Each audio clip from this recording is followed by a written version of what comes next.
ehwe papa no modern ba wabɔ no a omu nim sɛ obetimi abɔ adwuma na ɔbɔ adwuma no ne sɛnti na Ghana for agina tumu omani age sɛ yebo di sɛ ɔmɛ acting IGP na pɛm no sɛ bibia bo ya ɔbɛyɛ panipa na ankasa no ɛde na ɔmo hu no mu ɛne yatena se ɛne nyina yɛbɛbɔ ano yɛbɛbɔ ho na afia tɔtɔ adwene ahwɛ sɛ nneɛma ɛwɔ no mu na yesu sɛ ɔba bɛboa ma police administration so etfent papa efra no ɛnso yahwɛ na ɛde na atosini ɛwɔ ye policy no administration no ɛde na atosini oka police administration do be can ba kon corruption keta se say is it the case na say perception animre you know say we hwe nyina na ya hwe the special prosecutor and hon sensem no na eno so yatimi atu anamo so afri horrible na covid-19 third waves no say na kwakodu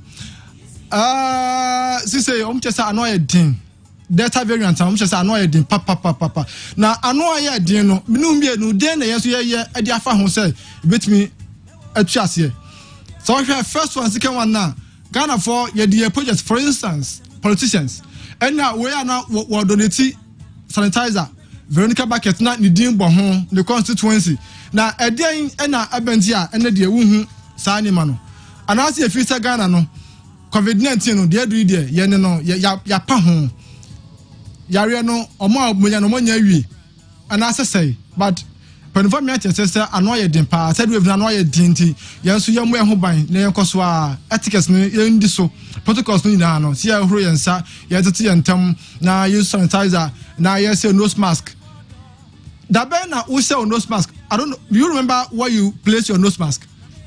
I don't you be say ho da last time I was your nose mask no e fa fra na you too here well anyway ya trase I don't know, yeah, now it's me to Juna Bibian so etimi akoye and also ever had na and so but and Dr. Smart Sapon or your senior research fellow Kumasi Technical University and you don't know Asia award media so now Mr. Edward Yabua also a lecturer Kwame University of Science and Technology School of Business and also ever had Mr. Eric Abuaje or a retired auditor director and also ever had now and a special Anna, as a guest of Anna, Ura Asare J. So we call MPP, I'm your Kodumwa, or no youth wing, no administrator. But me from this second chrono, the man of the moment. So we bought Asare J. Ubo unya boss Asare J. Dia. That's a very good battle. Or also, or T was me from for any papa. Because I was sharing chrono, say Manson, Amanse West, Amanse South, Manson Quantum, Manson Dubia. Now ba na be bobo smith ho so unya nkofo no bi say omo wo soro ho na say omo so make omo community prouder now say omo so bibia iba eti Asafoje the man of the moment MPP youth administrator youth wing no there's board papa na you don't know ebe wie na fe Jacob na ade ba ko an ne be say omanpene Akufo-Addo o da to just say media budget review no o say nse ho you better say better create over 1 million jobs at the youth no. Now send mebru no yeah Jennifer because now say better Akufo-Addo buy MPP buy mebru no adwuma nya face the country and in that can be it is senior papa esi ken better ye mebru no yeah Jennifer saying eti ono na nyumbe ya no be bonkomo ye wi a na afi ya na biafo so atwa so na bibia so etimi akọ aba na bibia so akoye pa eti banko eda ho be si a ba ye no ebeto so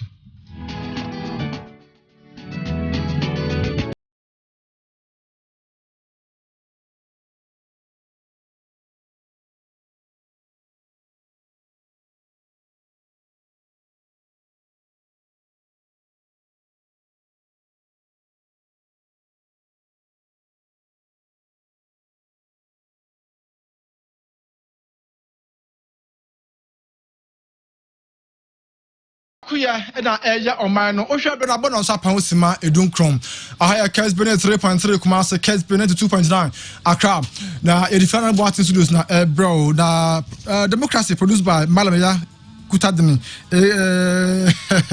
I will boy my pastor was come with fear hado betram de lawyer ohina me ko jan medin e de Akua Piesie Asare bediako ma mema rasa for Ajay Akwaba zabaje senior majo who you know, the man of the moment.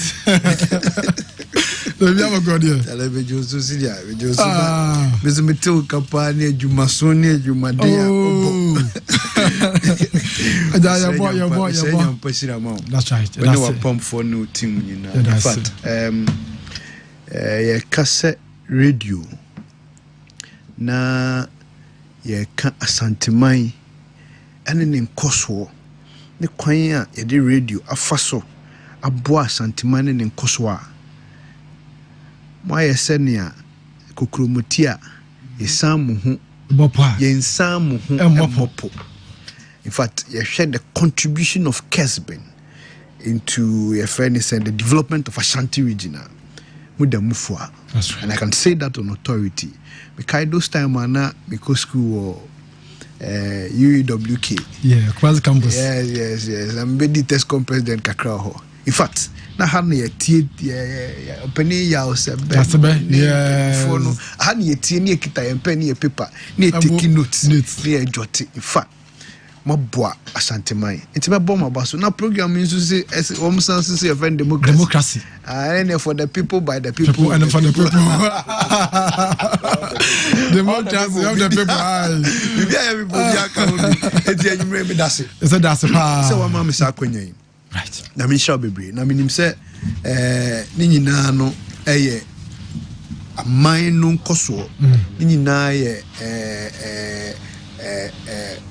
region no enkoso na ni na nso eye ye nyina nso ye enkoso ntino media my doors are open some the national youth wing some MPP amanyoku no any day any time mo be frame me na bia mo hear information say membra studio say offline online bia me ready say me back na me no ma be din komo that's it. Asafoje we bosome fra this year do there's a kron bosome fra ho da ahye ne no to sa do edo hu ne no so hwe ni ye pa na jami adu na kusen bebia hu se wono a edo hu no Kessben TV ne uti do Kessben 93.3 Kessben 92.9 obeta joining jumadi e wo 0551 599933 where WhatsApp line no 0551 599933 0551 599933 we enya frɛ WhatsApp jumadi a ye di no ensem no opinion bia na wo dia fa na ebe so kenkan edi amam also ya zoom to the action na ye hwɛ sena anima siko you to ho no sena ho sitie meka se ho ayi kakra to be frank o kan say ni me kan say me kyeremu me tumra me kyerɛ say meka se ho ayi kakra there's a certain wave okay from maybe a ebo na emfriha in fact and it is understandable yeah sebi yesua abefo nsem kakra social media when your friend bibi social volcano it be boile wase what you say and yet politics in kwa it cut across a lot of areas it you know as a mebuno there's a certain social aggression a era a mebuno both local and international into besha and a little trigger sparks a lot of things we besha South Africa you see yachi Jacob Zuma Akua Piesie Sheniama e ba South Africa asemo anke see it me dey no kan near Jojo near Kasa Nedano and look at what it has made South Africa turn into Mali Burkina Faso all these areas ube komuno na yemebu why because there's a certain trend developing na se yempenifo no beti sa trend na se a na omo a movie a copy towards that trend na a boy na trend ben America ho asem no that trend of information that trend of obia feel say or ye part of the whole system and the whole process obia feel say at every point in time anywhere anyhow no ultimately contributing in his own small way whether positive or negative he can it's a no share and because this has been made possible because of the social media platforms do doa ye create Oko Tinder, oko Zenda, oko Facebook, oko YouTube, oko TikTok, oko your friend say, mention Pinterest, all the social media platforms. LinkedIn. Women in no create avenue for everybody to express themselves. So youth are at the point of expression. It's whether expression no edani kwemu, expression in dani kwemu. So far as the platform has been created, no also expressing home. Meaning say at the end we cannot yes. So far as the platform they creating it, also expressing home. Titino, maybe a tremunu, nentisa. Asem shall bokranoa. You hardly have a place to vent it. Unya baby mpo no kan yate. Because there's only two traditional medias, TV and radio. TV ni nso no sebi enyo bia na benya ho akwanya kwakotena ho. Radio no nso na enyo bia na benya ho akwanya kwakotena ho. Enti asem hye wan nkura no a. Yes, ase ya ka okasa bo ahye mu. But enenu entisa. So there's a certain social revolution, social volcano I build. Is it because ejuma na eni ho tina mabru no omonso edi omoya tusa na moya na. Okay, but me say wasemo. Komo de wa. Ube wi Kessben Foska. No, me de minua. Thank you. I didn't know who because na media. Because it is not yours. Enye wa bosu. I don't know.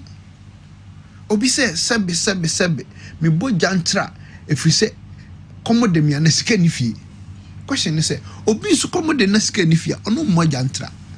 I don't know if you get the point I'm making. So let us not justify social deviance by the fact that yahochi ana yeniska. Remember, ahochi ni adwuma, remember be council. But me say on several platforms, say adwuma ni ho ntina say adwuma ni ho ntina say. Let us not justify those ones. Ade na nya enye. Krono enye. Se ubekumu nua enye. Ubetwituo enye. Enti enya yenka se nya me yenhye dan koye se ena adwuma na ni ho ne ontu hu obi o adwuma o bank no bokro no da ebi ho yes hu obi a sebe ye bona keti akere wa o ye mbehso enso twetio ko anobe yeah obi so ne papa ne mama was tika se tam enso gina kwanchen botutu enya kom ne obi kra se obaga na hanoma o mo disika se kra no kra na sanso o america enya kom ne di no. So let us not justify that. Adwuma na de nyame se yenka no kra. It has been one major issue. Me te he me National Youth Wing Administrator. Me catch us say adwuma nye problem na ma dada. Me no bonko me kra, me timi a kire me phone so sisi a o hwa obe hu say message ne buy 5 minutes in my. Okay, masem. What you say? From party na kasa. Yes. And I for recruiting me de enyamoa, immigration for me de enyamoa, fire service me de enyamoa, eti adwuma sem ne de eya semmoa. And who here was here as of mine. But you see, maybe point in the say, and me and Yachum. What you say? Sabi, say, you say, say, ye best show, ye best you swa, Keshoma. A bino cannot absorb and create job to take or to accommodate everybody, every youth. Yentimiye. A bank can never, a bank be a new bit me as why. But you see, Niema a mebwa regime, and the contribution a buying a year over the period towards alleviating that plight. We come for the fact me. Yeah, my chin no so. Yes, we phone be drive me kaka. I mean kechi. Nia e hia ne se obehwe aban no. Ni modern bo a wa bo anamo a watu. E de aboa o hawo wo mu no so di yisa how na free ho. And no was so she. I said, school fees. No, go catch up. Papa said that mini school fees in tia pam se me metri fee. Okay, o catch up. Papa say o kwame. Sisi ska wan ya me din. Enti mpacho ma me mre kakra. Na me ye adwuma bi apeska bro. O koma toyem. Now ni esanso hye wa koma toyem no mu kena. Ene se wa hu se o papa ampa. Se ye kwi ano ya wa fa dade.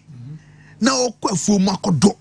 O tu banche aba eboaboa no se obi meto banche no na wenye ska diama na wa resie mu no ACP but to papa ka kire wo se kwame nyabotre na mamemre kakra na minye adwuma 1 or 2 bi na mfa peska ma na papa sori anopa ote ye friend say krobofu friend na kpasa oja sa ekonye ya ye jejedemu tenten ne ye jejedemu ye relax demu no not ho anopa obekọ no not ho ewia not ho enwumere na to ntu bisa ho o tiri mu say na me papa yi a o say me ma ne mre kakra no peska no adwuma ben pa no da ho yi obeye bia peska na ma me ntu be hu sa kola na nkasa ote ho no na o tiri mu ye o ntanta say Akua say na me de mani ato no so na hwa bibi be pharmacy so I need to find another route. But we have a government. Then another Dankwa Akufo-Addo abai no I demonstrated clear commitment. Clear commitment. Thank you. Sir, obi o tie wo hwe. Commitment aka wasem no. Sir no besi ati asiafa. Sir Akufo-Addo. Na metumre na wa so sir o yi bibi. Hwe. Yetna omemu ha. And me de ko baby asamba baby. Yetna omemu ha over 4 good years. 4 good years. 1, 2, 3, 4 good years. Na yemfa nipa ewo any of the public sectors. Okay. None.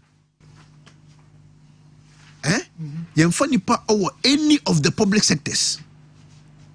Teacher na uwie school uko teacher training na uwie utifie yemfa.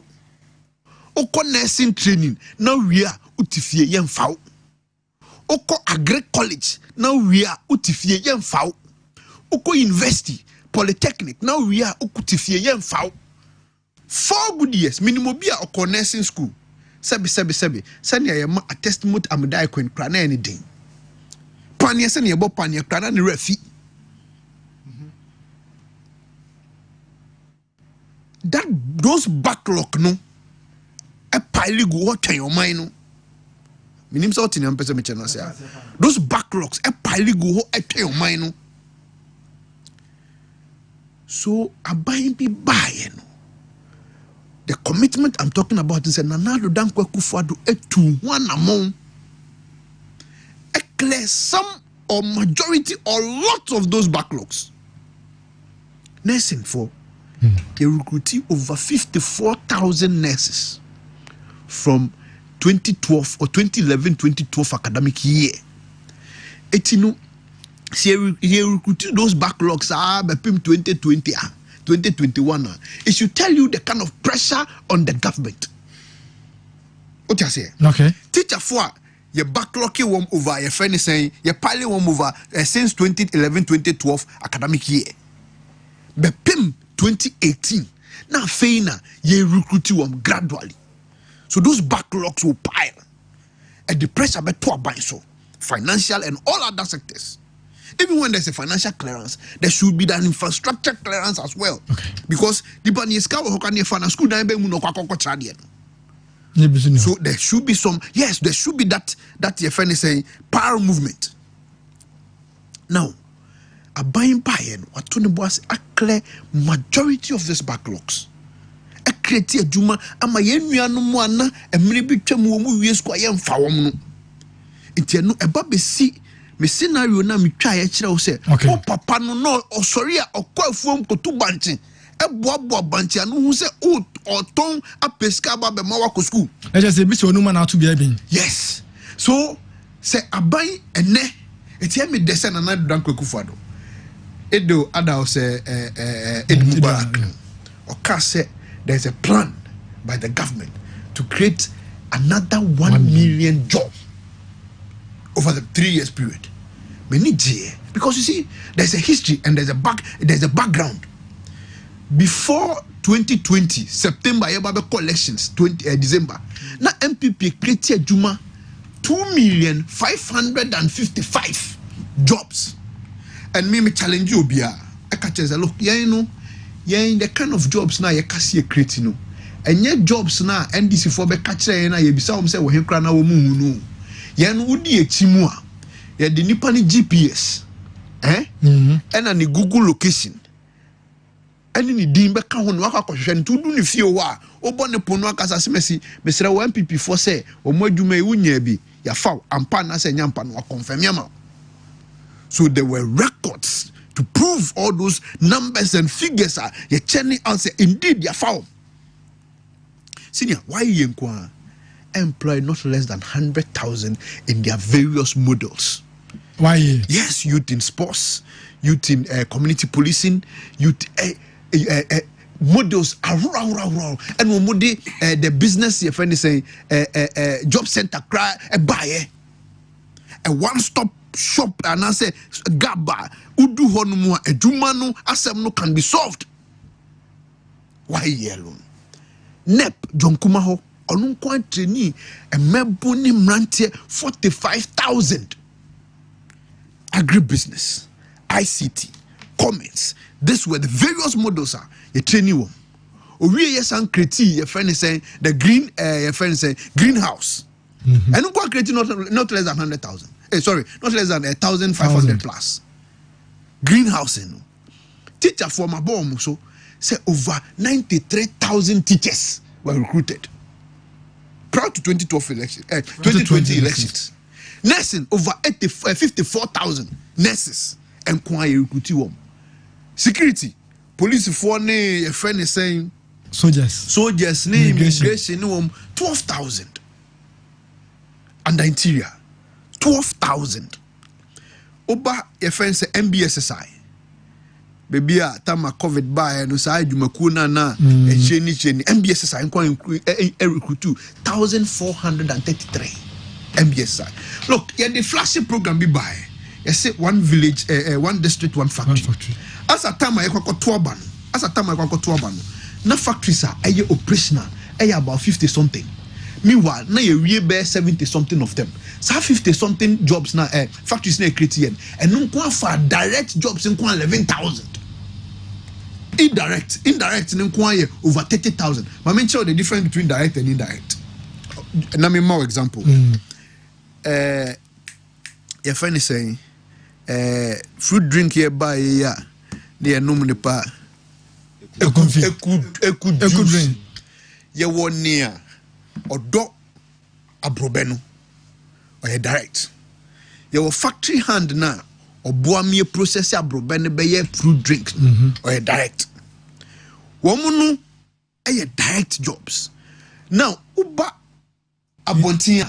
Obi kofa juice no ebe distribute ani indirect o distribute we a obi tam juice no eton enya so faso didi indirect minim say what example Ghana for example na good etino direct jobs in kwa one district one factory in kwa create no 11,000 as at now you creating more factories forgive me current figure mean but minister said 150 let's say a year but I don't know Ghana for grammar 11,000 150 by my na no mbusa say na away because as a it adwuma be no mo edi ya still no youth no kase omunya adwuma nye ene ade so say away adwuma mo ye so you can produce na ade e common edi no ma demonstrate clearly actual me do free baby nti me do nantin kakra na Ghana for chance pa now enye eco juice nko ana ekunfi factory nko na ye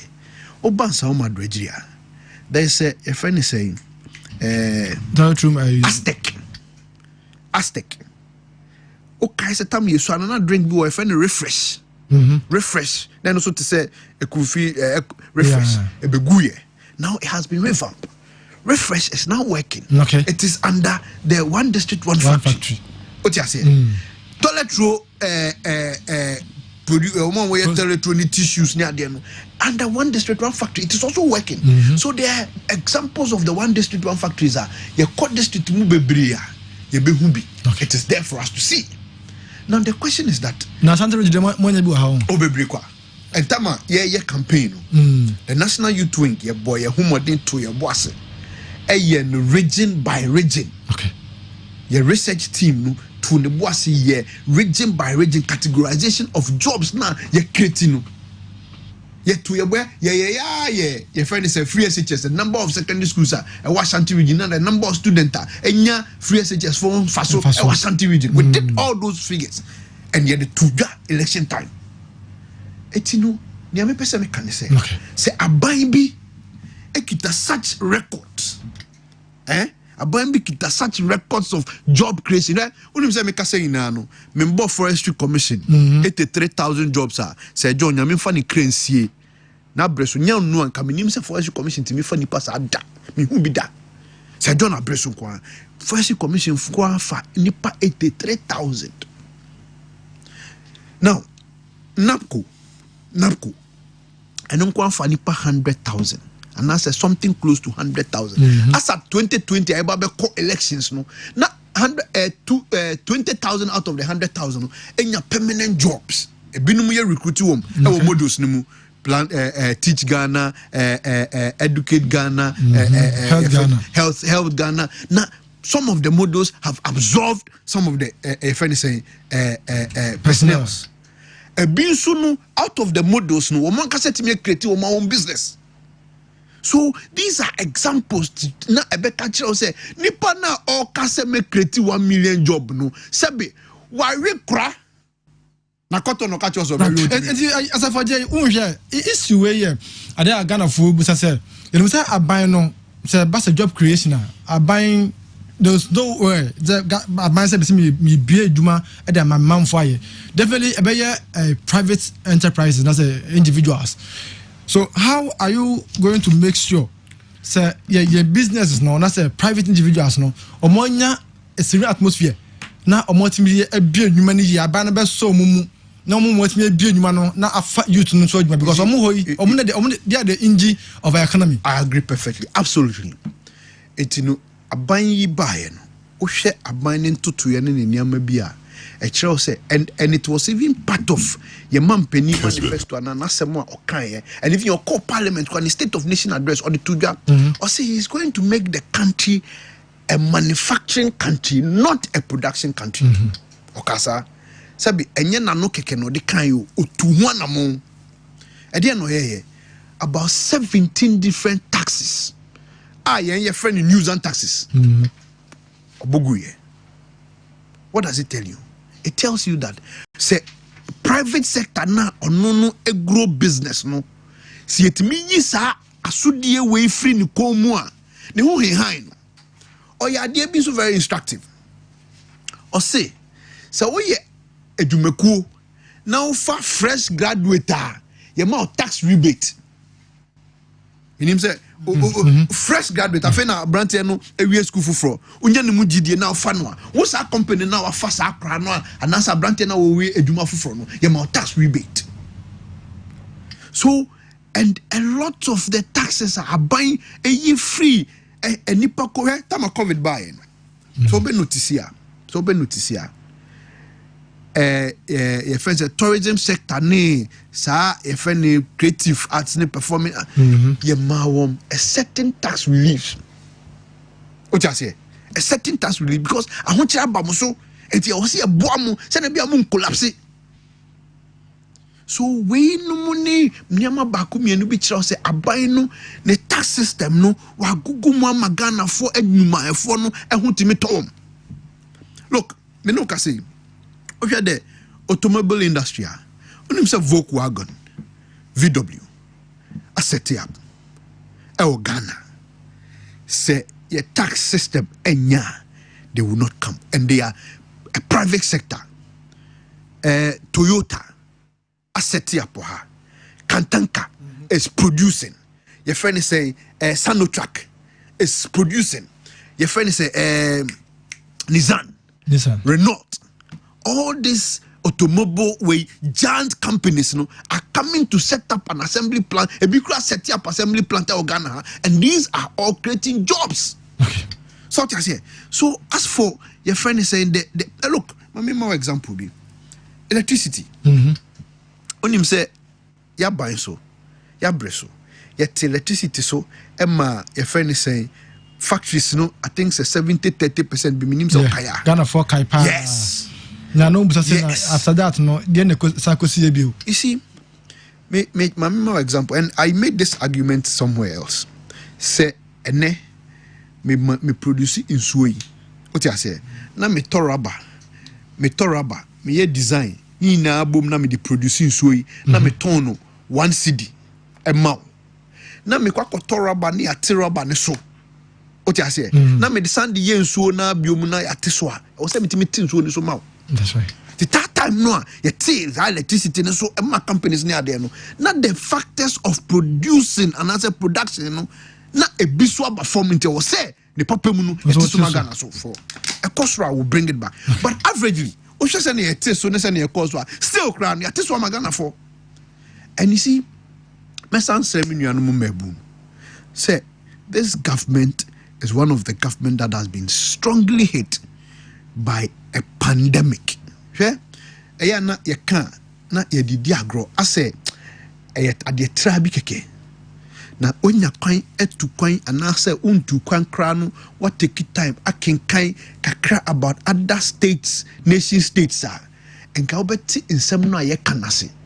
Busa ho se minia busa ho se teacher for 93,000 aban a fire no. COVID time for 6 months continuous. Now mon chradie, but na ban to ka full payment. Okay. Aban no nyeska we. Teacher for the friends and nurses bebrea. Na aban na fa ma otwia o muka no. Na COVID time no. Na omu ko adwuma half and half shift. Ebinum kura na omu nye nurse omu nye teacher for no. Omu ye adwuma wa ban adwuma mu no. Obi wo ha okọ adwuma 2 weeks within a month. This week uncle, next week obeko. Because I was see a rotate say na be a COVID no. Enso na ye tua ni ka full. I didn't allowances in aka ho. Ye misa ye ho da say ehimfa na ban no enye ska e de yes anyama we nyina mai. We are receiving them. Yetifie entua nsuo ka, entua kania ka. Omo a sabi omo a we about 50% no, ye ma half of their prices. Ye misa say ehimfa na ban enya asa ska efie. So we should understand that there's a certain pressure on the government, not just Ghanaian government too, but government across board. And then in 3 days, now my friends be dinkomo. In fact, bakunya Ghanaian, but near Xiao baby I 2 hour dinkomo. I say research be a security expert be a Britain. Actually say COVID ni chair and psychologically. Some British and I say abrofuni bi would explode. They be bottom because you are restricting one to the point that Boris Johnson be because you left restrictions. Who say Britain for ne abroad for ne G. I say Oma wake up a winnie. So the psychology, the pressure, that the entire country no so huge. So if your government is making strides, acknowledge the strides. So before we are youth administrator at the governing new project party.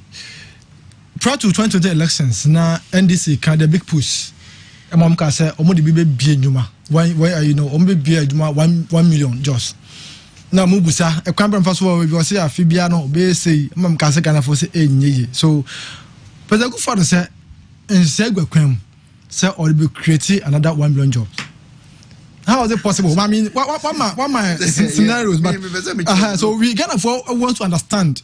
Look, where Kasim say unye na wabemu bukra o MPP abem. Wabemu bukra o MPP abem. Enka NDC abanka obenu madrew.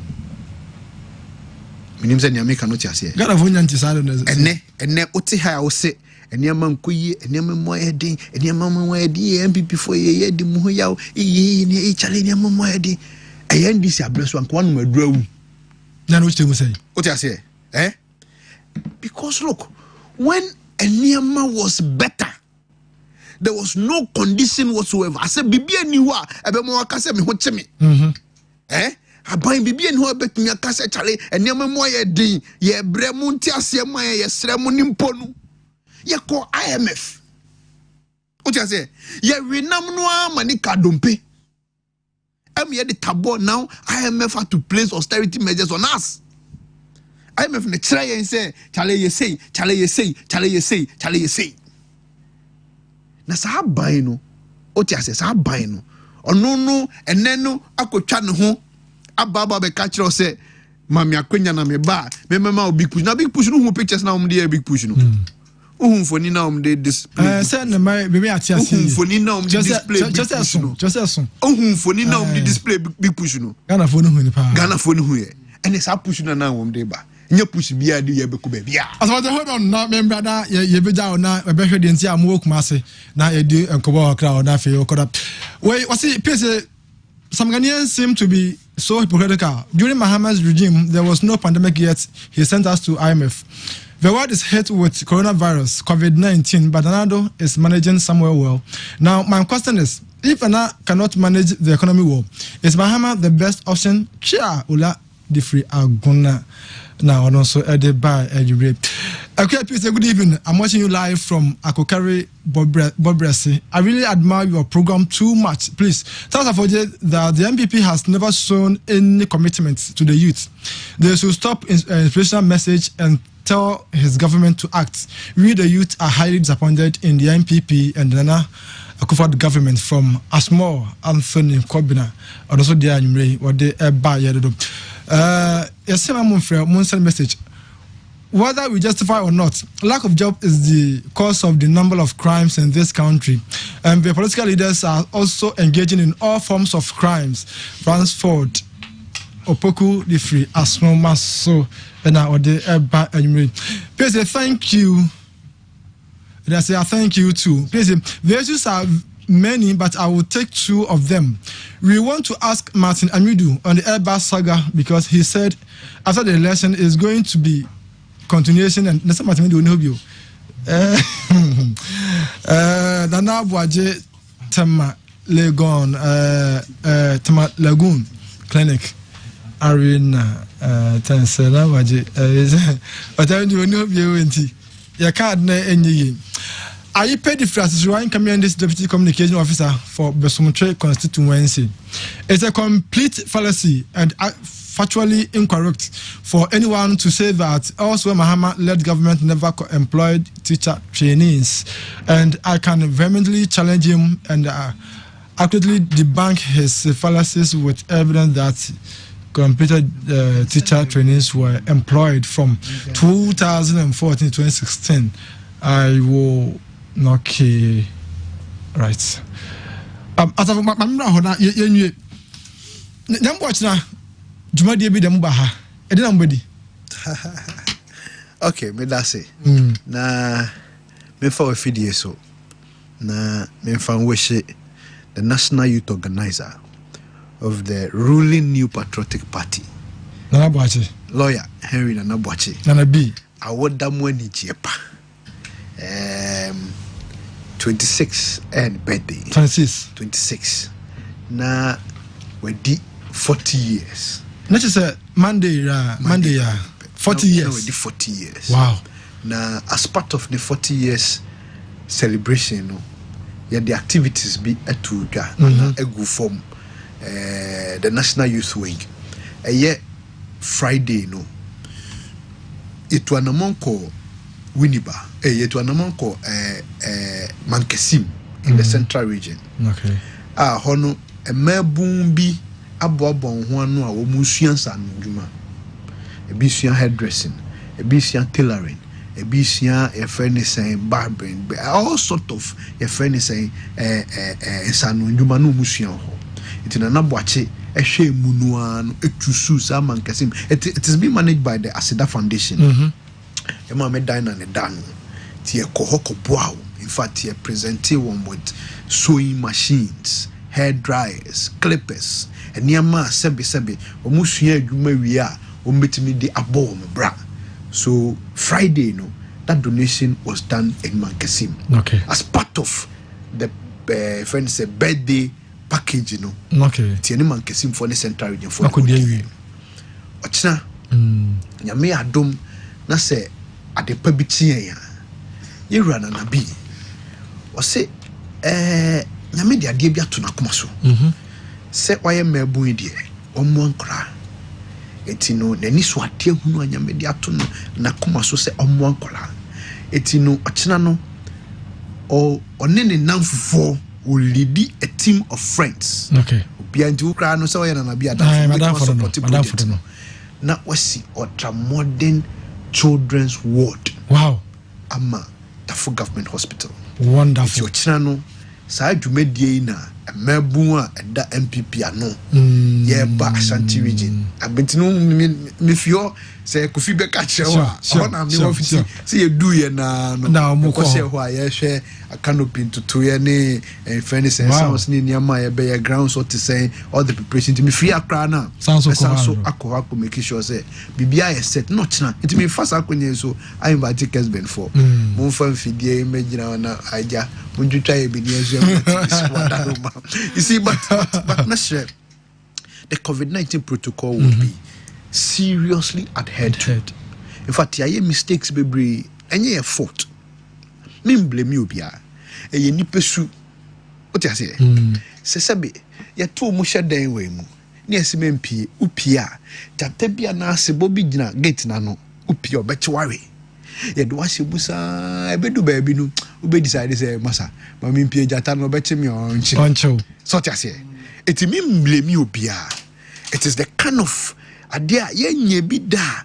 Ya can say over 6 months, more close to a year.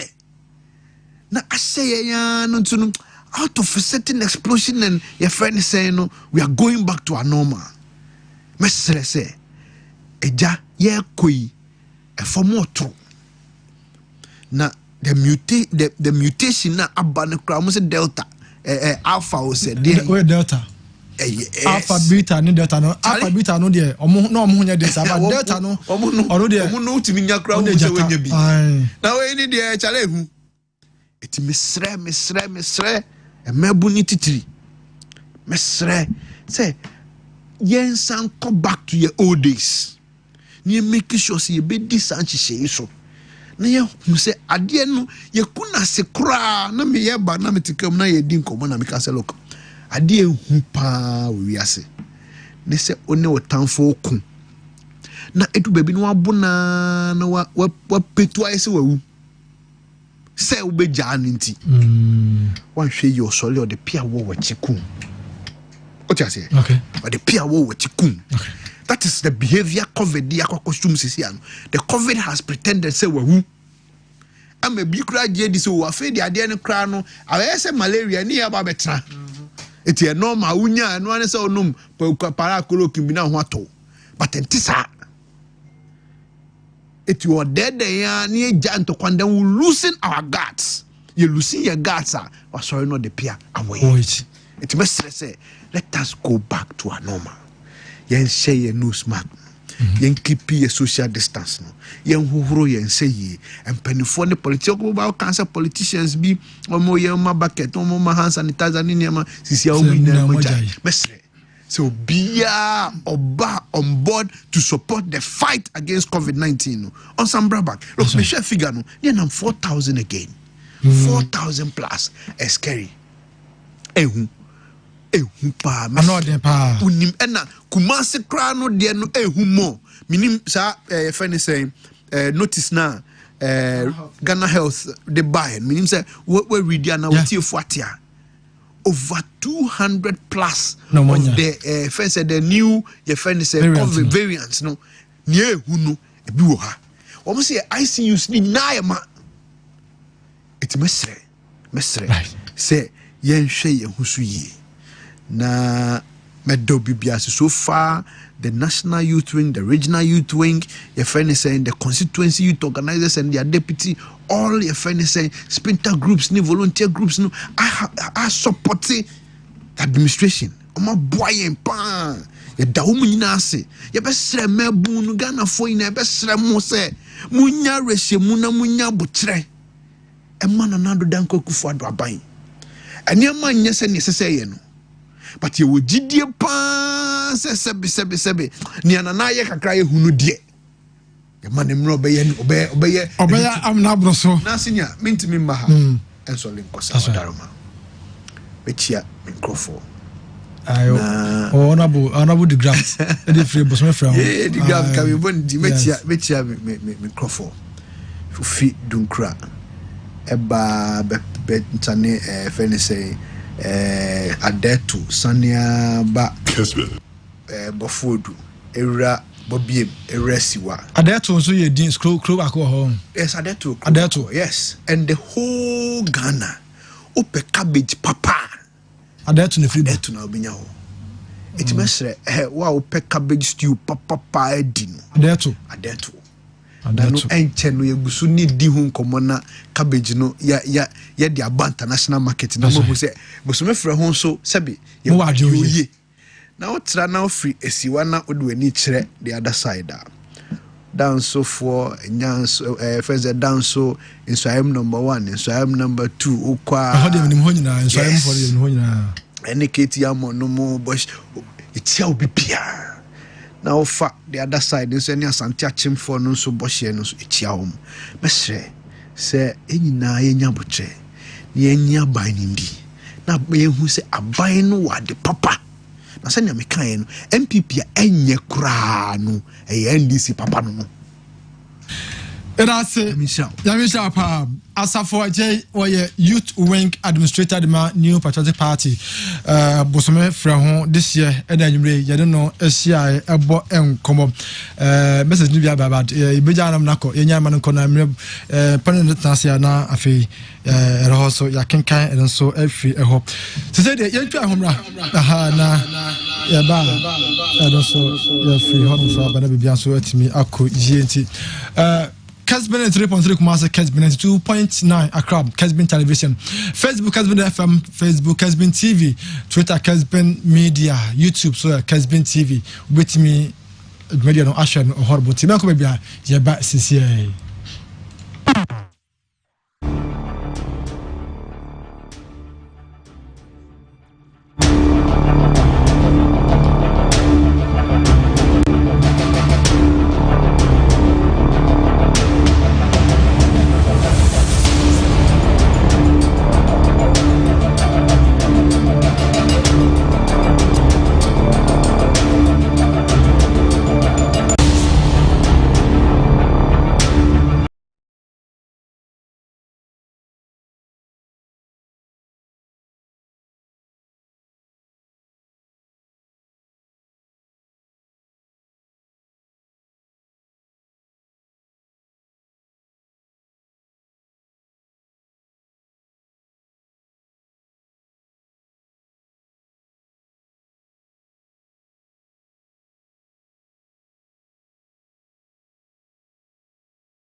From provisions for health care to computer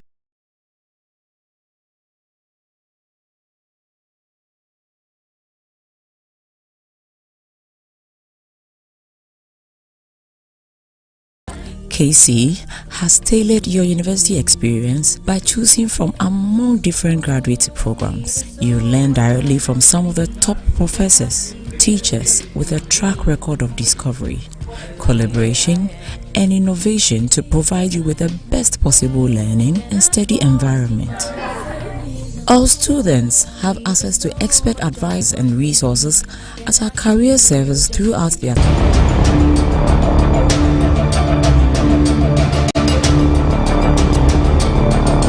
Favorite songs. This is 92.9. The more music, more variety. Perfect. 92.9. Wake up. 92.9. About no chapa Osima 9 democracy media de bro 92.9 Accra 93.3 Kumasi.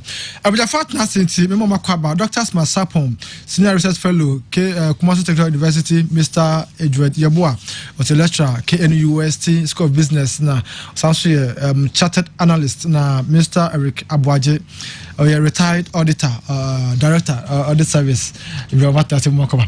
But for Makwaba was the one to say Agro, and I say, you see, Ania, and I just say, crowd here, me and Captain Piba, Makoye, Kusia, and I am a tune.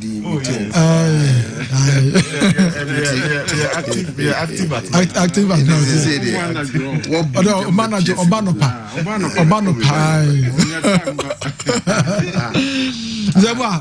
the devil got there. I had a baby 15 years in that.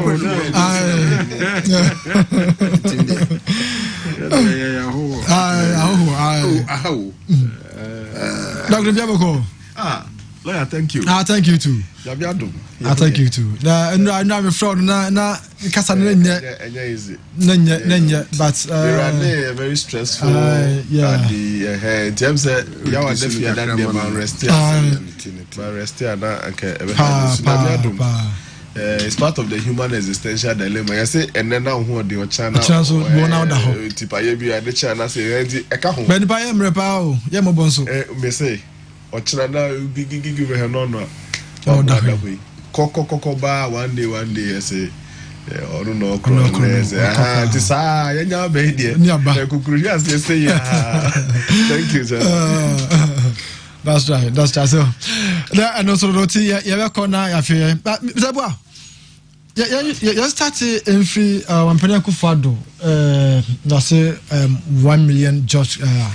Also be creative. Na yensha Bruno. Almost kasa omuni ejuma ye nti almost sorry bia on social media. And then penny phone so mudo matama. Because asafaje dey anu be wi ani no. Aha. Yenju na fe wi na yaba special prosecutor ne Dr. George Dampare so dey no ti. Yenhwe. Announcement am penny kufado emaye sawasi yentwen na media budget review do.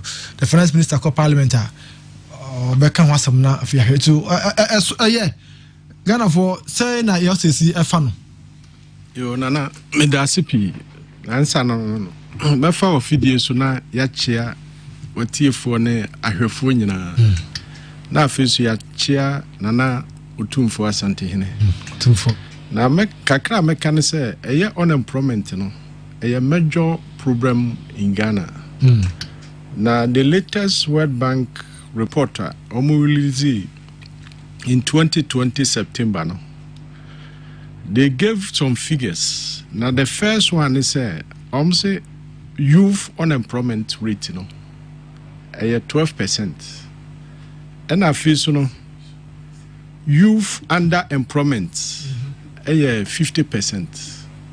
Okay. Now these two figures the whole of sub-Saharan Africa no Ghana na the highest inti yeka unemployment a major problem na the abaya Canada now the question is it sustainable and sustainability no and say about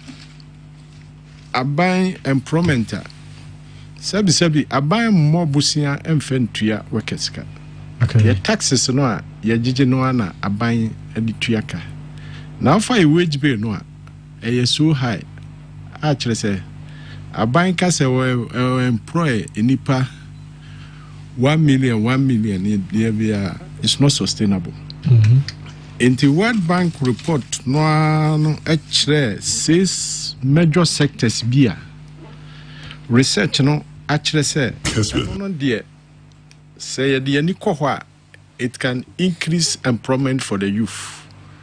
Now the first sector no agribusiness, and I saw entrepreneurship, and your apprenticeship, and your construction, and your tourism, and your sports. Into we have these 6 areas now, a dear Jumaba Ebeban Pa no. We have private sector no. Edi akutena wumpa.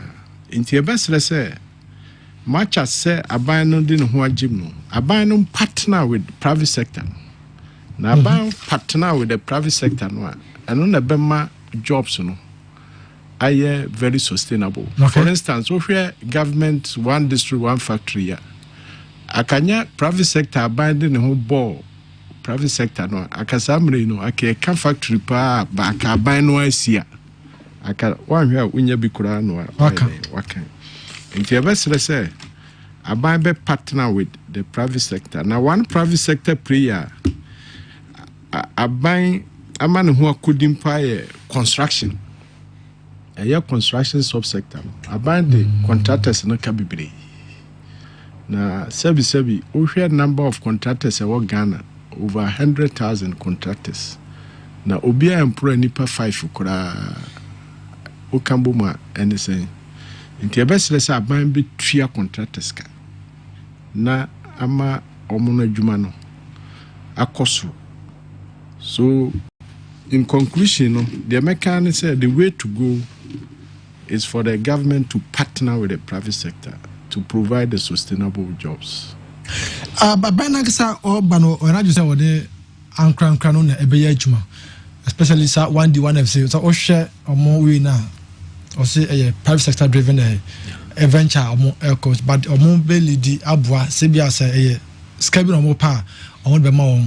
Now or more World Bank for report up to the buyer, say agribusiness, I don't know agriculture. Now plans for food and jobs. And also a buy, yes, a boada. Now a buy, or share or ban a man honky can, government honky can, say, and can beat me a man sustainable. No, okay, yeah. Do no, Obibaka agronoform. So can private planting for food and jobs. You could overcome from no nego. Who's a fertilizer crown or buying supply a crown? She said, over 2 and in drew Bokina, ne drew her. Into do one programs ne ba and na at the beginning no who say course or chile naturally say a baffle. Into a best say bad jobs no pa no akabana twin home film na akabano and fan home more the private sector no. A your construction you are making abide the cabibri. Once a bank could buy no. Ubetua contractors ne ka no. Auditor, chief auditor, was worship or year audit.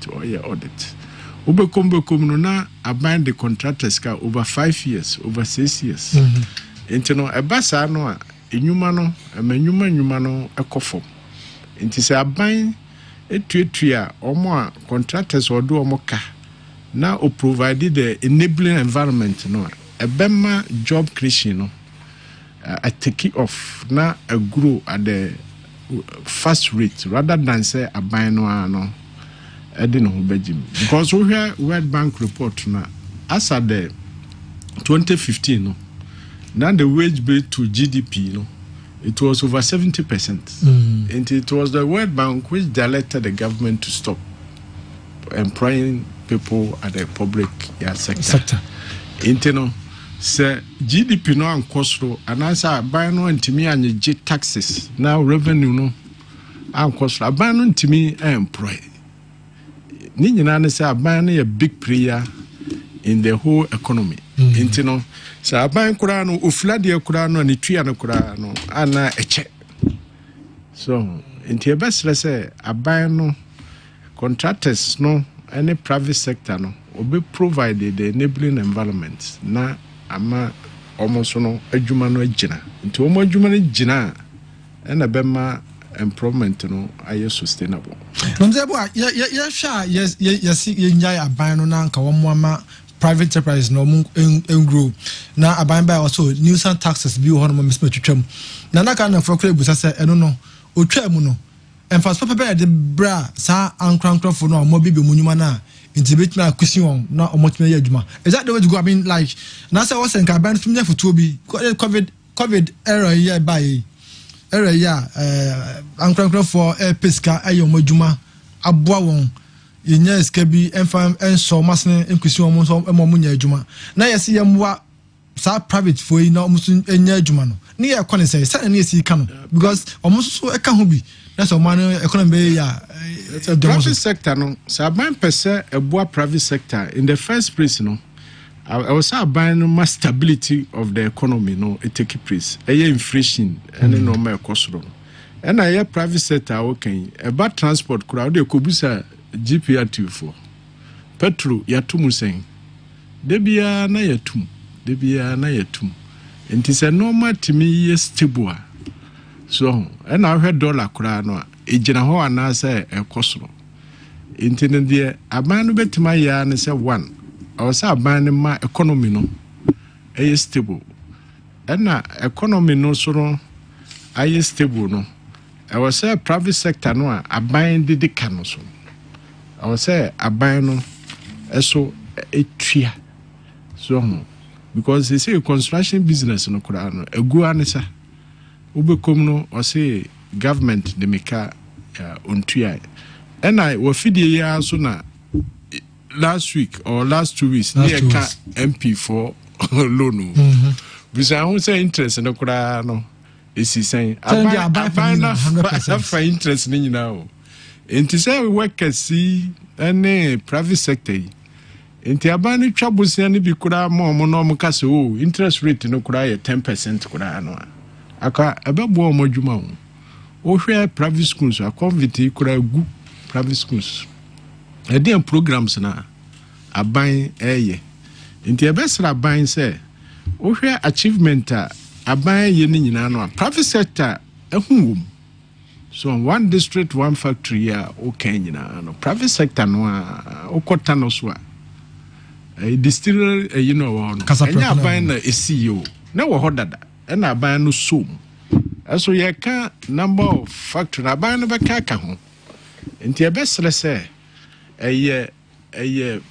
PPP that's the modern concept so enti aban no support no a wo kan nyina obehwe kura no na private sector no etachire enti so de no ho bamusi ya na waboa wapone bi ama private sector no na ama private sector no so no enya hode na afi no wa ma stability aba system no so inflation ni petrol and dollar rate no ne others no say ejina ho ebe kosoro kura no na kon kakra no ema environment no so ye smooth so say kura no pelon kura no aban no kura ne private sector no e kombosia ho. The government borrowed through the T-bills. So, you know, a ban a juma say will be provided the enabling environment. The ba a juma partner dear private sector no. It too many cow juma who be saying a ban. The ban mwana private sector no. Hunya din. The inflation that's a single digit 7.8%. Yeah. That is inflation na no na Ghana for say inflation no say omonti ase okay about say inflation is single digit na the bottom no say the city so I don't know one is Akua even I can want some na reflect on bottom it say inflation is gina ho a e kire say ukura 200 cedis so wo to ade miensa debia ukodwuma de mensa no ana ubetima na eyamba na no kra ekosoro bebresu a akade mensa no akababa mienu into normally na ba economic indicators no the first stage no is stability no into after stability no and so na trickle down to the standard of living nenti no economy na nye stable dia na no krani yentimi nkoye nim stability no de ana here me that's Mr. Edward Yabua besan aba ho na mamenko akro ho na yemonko akro mira na ho ye de ma Lydia fashion no and you ready a man can't just say so much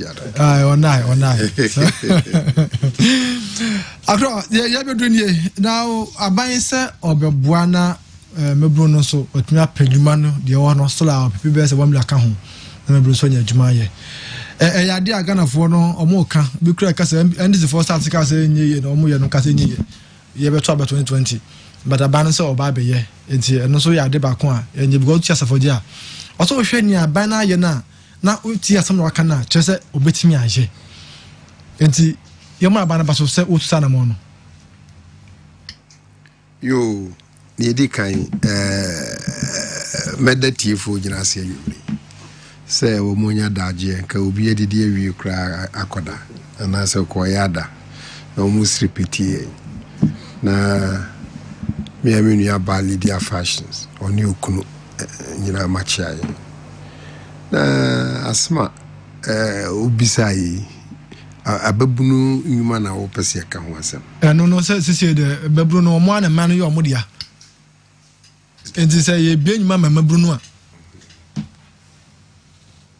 aba no hye ya wo de ba to ama mabru no yo em say NPP mabunu nipa obetna ha no wa chechirim bibiri akeke nyuma aban di aba pi emieda nase na sede papa kan ya no enyuma beba ebegina private sector ana ofamboa sene obeti aso mu enna ni nyina nso ne aban no niema odbegu akwa mu a ebeboa ma private sector no asore mo ma so mabunu mu amoma dwuma ye okan bibi teacher for kra se wo hwe yi kuma se ha yeti ya kanye suru na misura kama ka kiro se private sector for no private schools teacher for a wo ma fa wo mo no wo mo ya do so asen aban teacher for a wo mo kira de wo yi kuma se kuro yi mu okay wo hwe nkofo wo mo ko daycare centers nkofo wo mo ko quantum international schools sikai di tuyo mo ka ene enkwala wo mu kumua so wo de to ho se aban moa wo de boa wo mu ko aban school no wo de sa moa no boa Ghana for no ama no a wo mu so konko for private school no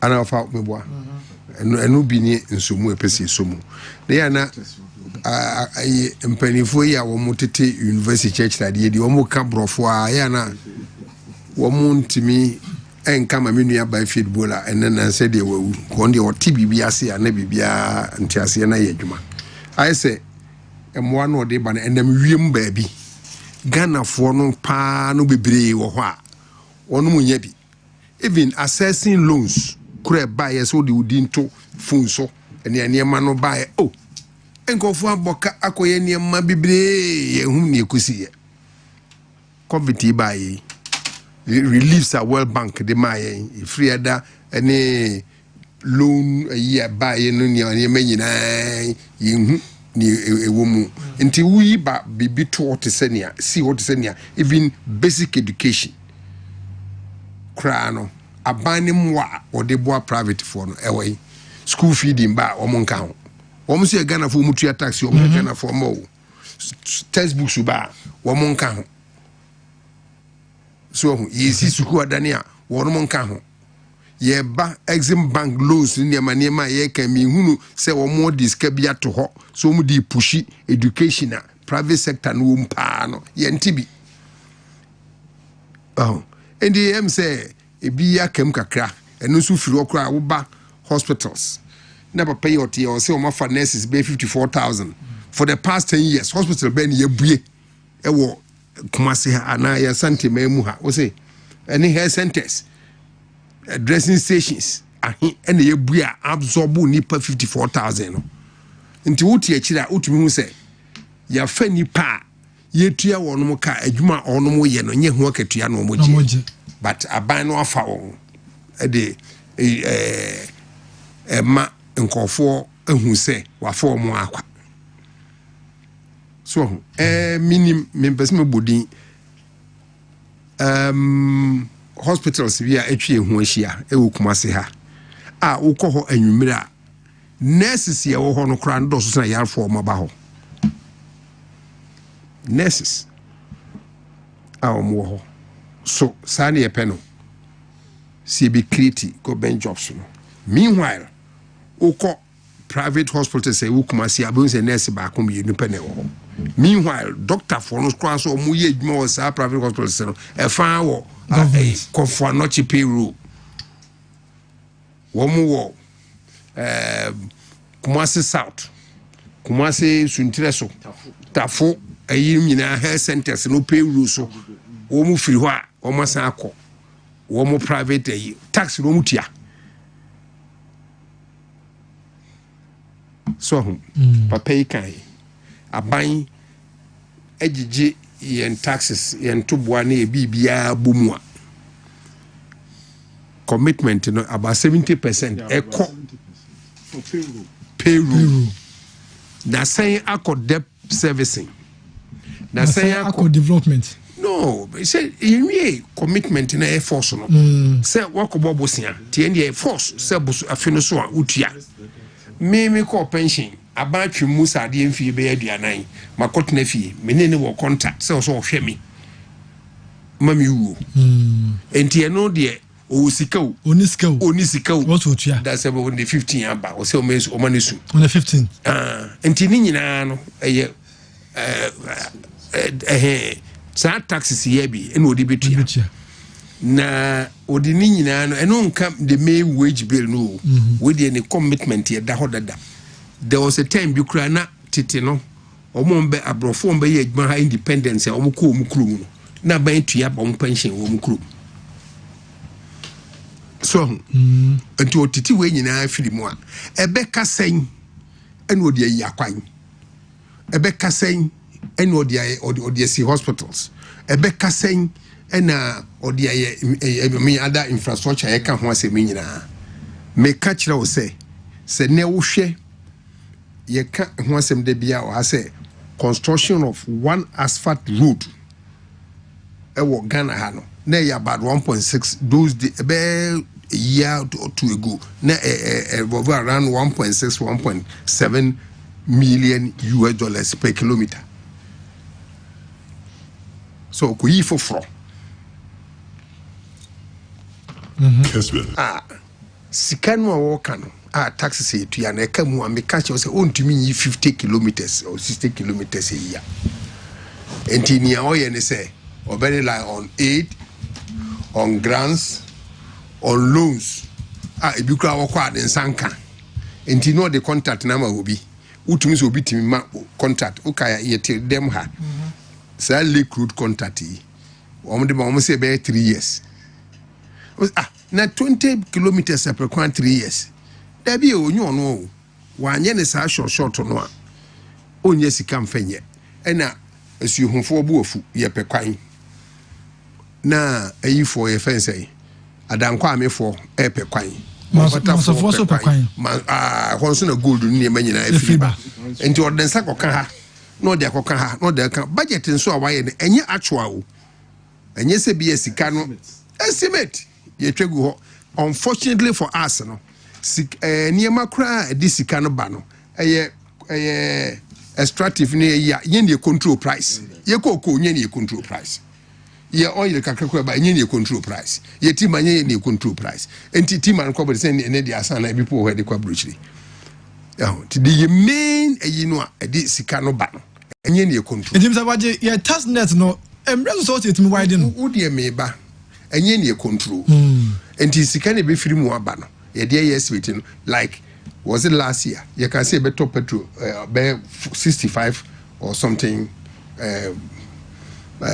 per barrel we are saying them 50 na ba 40 something eso te throw ye bibia out of balance a burden what me be abetua ekwaneka meanwhile no modern construction enye labor intensive and this titi no ye kwane a ye fa nipa bebre na be ko ba bia headman e wo bia na kokofu ho omo ton dokono omo ton zigrate omo ton we nyina ba ho anopa no a omba beye roko no ansa no makono ntine sika ne bitimi ka o manum ene the biggest and the largest company aye construction we ha ne ye contractor ono aye airport ono ayi Kumasi 100 kilometers ono aye new market ayi ko hwe ne work ne work esa aye Ghanaians sika ne yetua ma na se ne beka ha endi se ne ye ka se ye nso o masen ye ma o musika enyo ni nyina be ko no krum cars o yusu nyina no efi ni krum machines ne ho spare parts nyina efi ni krum bibia agi nete ne abo no ni nsuo nko no be fa na Ghana ha endi Ghana fo afa on de o mo sisa bugu kwa so kwa endi obewie no neska ni nyina no asan ko ni krum ebi nka ha endi yenye de ofa so si enso o masen yenye se ni nyina no yenye ndai I quite remember they be a champion regime. So now what take okay, so the labor intensive projects we buy. Said they be scanning in our corridor. Oko advanced countries in India or more year project here. And Yama will be tough for the project. And one tower within the area no omonpere. Called good. What am I say? Say car ties ye will be Ghana. Now be ye contractor will come sense my crack ebi me say omo ye cement ni ade and ye about 15-20 factories ye omo ye cement omo crack cement free krum omo crack cement free krum omo ye contractor omo ye kwan se si omo ye kwan omo hotel omo cement no e the black and natural enfiri Ghana wabra ene no ye factories in be say enu time be do 15 o be kwa no ni kono wonu mi ba bia ye bibi ho enso nto ha iron rod kra no se ha de yenye obe ono ba kokra oni krum ne be na skani bi aka ha me pa cho what mase atiase endi say ye ni abre private sector pese so mu no a enko yie no na sa ne ma nyina nke yie a ene omo fa Ghana fo no ama ye nyina anya irehemu se once egusu ye construction de once nkwala egusu ye wo nkwala ekusuku de teacher fo e be fa wom so workers ye be fa wom enti so obegina ka se me fa nipa 1 million me fa nipa 30 million and obi ate ase se si am no ka se one district one factory the bulk of us okọ nkun bebre so a wo mun ti ase se sa de nya aban na ebesi factory no obia nim se aban na omunti ese aban na ebesi but aban so kan say oni ankra wo kan ye no when it turn trimu enko fo bebre na wo de be enu podie sa aban de kan ho se onum a omu produce under capacity no obeso omasen emo increase production no ma fa nipa e wadwum na ni main ya okofa de na ba no say obe create jobs, not necessarily creating establishing factories from the scratch na omo ho no a wo mo omo atiato no obeso mu mo pege senia ombe fa nipa emo ma ye adwuma ama dede no ekoso no eswati so nso baby debia mu station ya metise muka one way ye CEOs de be one day say one factory Ashanti region de wen na me da me pem na me sere awsere station ya na ye de wen mundi chese me ka chose confortias e confortias ye no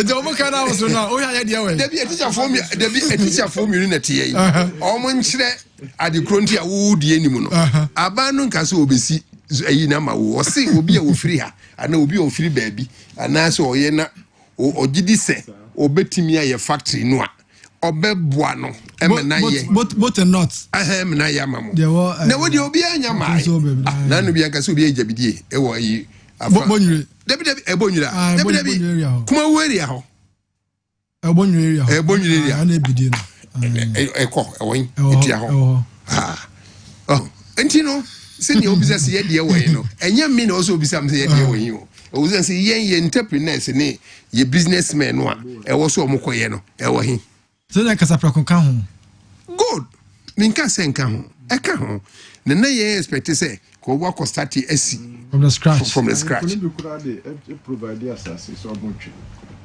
obi no aba so and you understanding no enye adwuma no every when na master problem because say o can some in ambiguity this say no you go for obi ebia obi efra bochire a ono what bro France na say wasem na say no mum asem no can be no be chechire mu ma timamfo nso te ase a na problem no yem fa so bo no hwan awo fa se emi de pa nte teacher for he o de omo ye research ye bibia me kan ya pose o ohini bi kwa de asase ato so o kan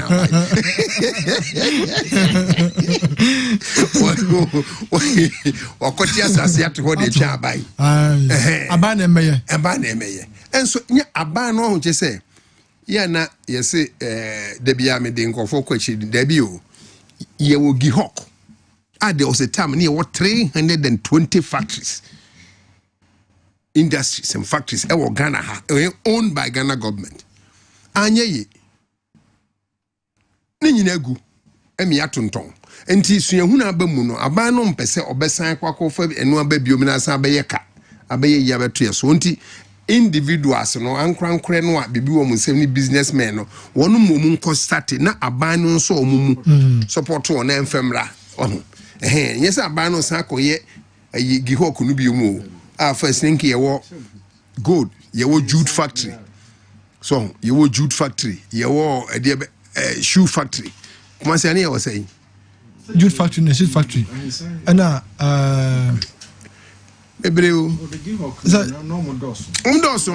brick and tile no mu nyina subsidy de yibebre kwa monum ni ne yibebre even it trickled down to state farms produce nkoko ni nkosua eni eburo abe num ni nyina omode ye enwo ni ye nyina for export say no money ade it all came down na coffee plantation bi o manso oko manso a actually na koko ni coffee no ko form no na CM before the plantation division bear mu ebe all those things so ultimately Ghana ha until of late no na enua buzia e mankofo dua on deforestation na ni yetwa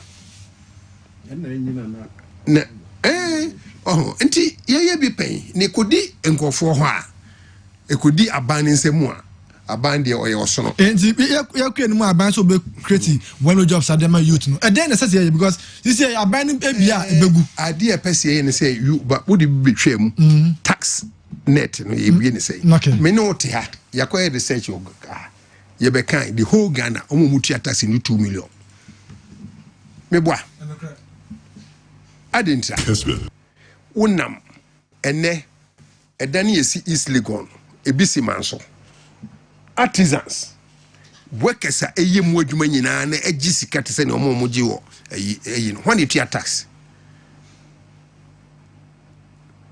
me say one wonam kuro bia ne nkwantia ene na eyi nyina ahwa adani esisi yo adani ewo kumase nyina ne ewo bompata ewo dwaso ewo eyi otwen bewo abedi bia SCCB artisans any materials somebody adwuma baby and no one nkofo de when dey tua tax nkofo no kro Moses atan no ko value no tax ya wotua eni ne sika wonya de akoto akoto asase esisa adan no wo hefa ye tax system no ewen ye ne ya ba adwuma ya na de bi o msori ya ne ya gi sika sa enti mi no edu tambia mi hu income already we arise for no mi mu ya kra ede no mo ye omunye innovative look at ya breye ho ema edem ha makasa tin mak ode de bia papa ni ya senke ye follow ni ye bold nenko bia digitization ni tin ba ya ke beko ba bia usika unya na wodi koto bank nko be ba afini dura de na unya seska we yatew ufiye ni property rate Kumasi nyina yefi obi etua property rate Kumasi ha rent tax ni year tax gift tax se bia se unwi ye che woni ma ye nte sa tax no age se wo da be wu be ye se wo na ne value ni nti aban ba ji se anye sa obi entua obitumi ye Ghana hanya 1 billion odi nyina akokwa ne moti o say ye tax be bia etwem kwa ya ntua tax no aban no beye den wo nyesika tua papa yi calculation ya World Bank for the aban nyesika kutua ka oti ase nti metaka o ha say obias wo enwu a wonko heaven Ghana for so pese e bewu nso pese de gold ye kwan so ye pese betua tax no nso ye pe development ena self spirit na ewo yemu enye tete nanse yemu ho baabi sebi mpre asan ukọ obi yakura ase a ana obi yakuru mu a enkai ade asan aka ya ne no no niam ne me ho nya ban na eye o ye ni ane ye oh da ye nkofum no ene ye de ye nti obedu krum na sandboard kesiesi ho self help project construction of this construction of that ebo ho town development committee wo moje taxes yeti koko ntiani enyina akoto certain local council ne yedibia koto cement aye afi yiyu fokra beso Ghana fom omoto materials na manfo no de labor akoye ye kuro ho enye tankers for ne do ho ye bonso so meboa ene ni nyina atwam want to na ko jan kran ene ka unhunu bio nso ene obi ade ko jan bo nti okogina ne ye hyetai wa meye kwan a wa meye wo ye nto aba wonyi se a spirit in ewahi so ena aban no otenkran regional minister te region DC ote dwaso ote ayi ena people no bibia wo mso mo jama assemblyman me bwana prosi ba krum ko assemblyman timi kono se prosi we mempe no se sa 7 for ana omo ye nsohwe no mko boki ne tete ni koka assemblyman timi ko man wo ni assemblyman for na fa aban nyina or the kiosk ko si bia is assemblyman obeye we assemblyman na yi wan you know what say na aban kura nti o meka no because say nti o meka no say aban kura nti o meka because moja ni biye wo fom bia biye wo fom bia moja assemblyman so man bibia I mean, very serious. So assemblyman will control police so. Will control teacher so. Will control market woman. Will control a year crowd be your chrome assemblyman will control also. Very good. So many places. Woman near him for control. Ade. Galam say bibia ukrumobian because abano hangi baby and we just from who you right. Eric, Mr. Eric Abuache, Akwa Hines, how do you feel? Now, what's in the submission? Good evening. Akua Piesie, this is your brother and of course, mate Eric Osei Mensah. Hey, Senior, congratulations. It is when your promotion, come on, pa, and new general promotion by police for some way there, pa, say, or more degree or police administration, or more, I mean, obia first name come from go for Bontin. So go school what a degree. No ma for Bontin now police for no more degree no. Yam for more. Now my base senior officer Jamal na and the IGP we was say with me now their mom. And Eric Osei Mensah, we detective the Michelle power there. First not the chance we degree now. I won't recognize you. That's right. It's now do now be now a month for more. No work for free. Abonting. No base, no officers. It's the boss. I don't know how school or policeman or more degree or masters. But okay for Abonting by not to say. Also, 1 minute. Me some way. Oh, kono. You see, if a constable. Yeah. And now they constable yi akum. So pese okoye degree ube seek permission. Yes, no omaye. Yes, omoye. Omo anye efa na omaye. Enti omo debi omo record so no wo ho no. Eni so sa. Enti okona so onya degree ni wie a.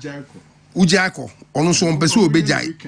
No the weekends ni by time no dey kwakoye. Enti we no amfiance no ko police for na mane. Okochura ko ono omo so basically wo ba no. One can say, "Okwakwe na wo start here no so." Wa mo ya mane. So But I don't so just go for obi only experience no. Go for every about so bana obi experience. What experience what bele now so qualification ya. Say the inside na. Actual. Okay. What was actually there? I'm not defending. I'm not defending. Akoso for about 30-40 years. And this people know be if you have all reasons. That's right. Over here no so no. Na koso sa win makoye no. Enye eno na ono mo pe. Ewo ho. So that's right. Good. I don't say pa. But we my idea. In fact, my idea pa. My idea. Eric Osamesa congratulations now. Frank Amponsa. Police college. I know the chance. I don't know. I no crown so some battery. I know different. International so Frank Amponsa or also so Ashanti Regional Regional Office Department or no so idea. Come on. I mean inshallah mo papa. Okay, so message about if I became about I'm called Dr. Usu sponsor po na ya share the ban become message na kan is it come the can hospital I have no check about Ponsima Adana Num Kessben 93.6 Kumasi Kessben 92.9 Accra Democracy na the bro Kessben TV na oko Facebook so Kessben FM na YouTube Kessben TV na akoshe jumedi doc mama mra share I'm not hona afi ya share so crowd here minimum say me maybe next month next month or 2 yes August yes next year and me day month no we date me 1st August sir me 1st August so you minimum because very can you there this is me train na una we penin so the new account there no say you there boom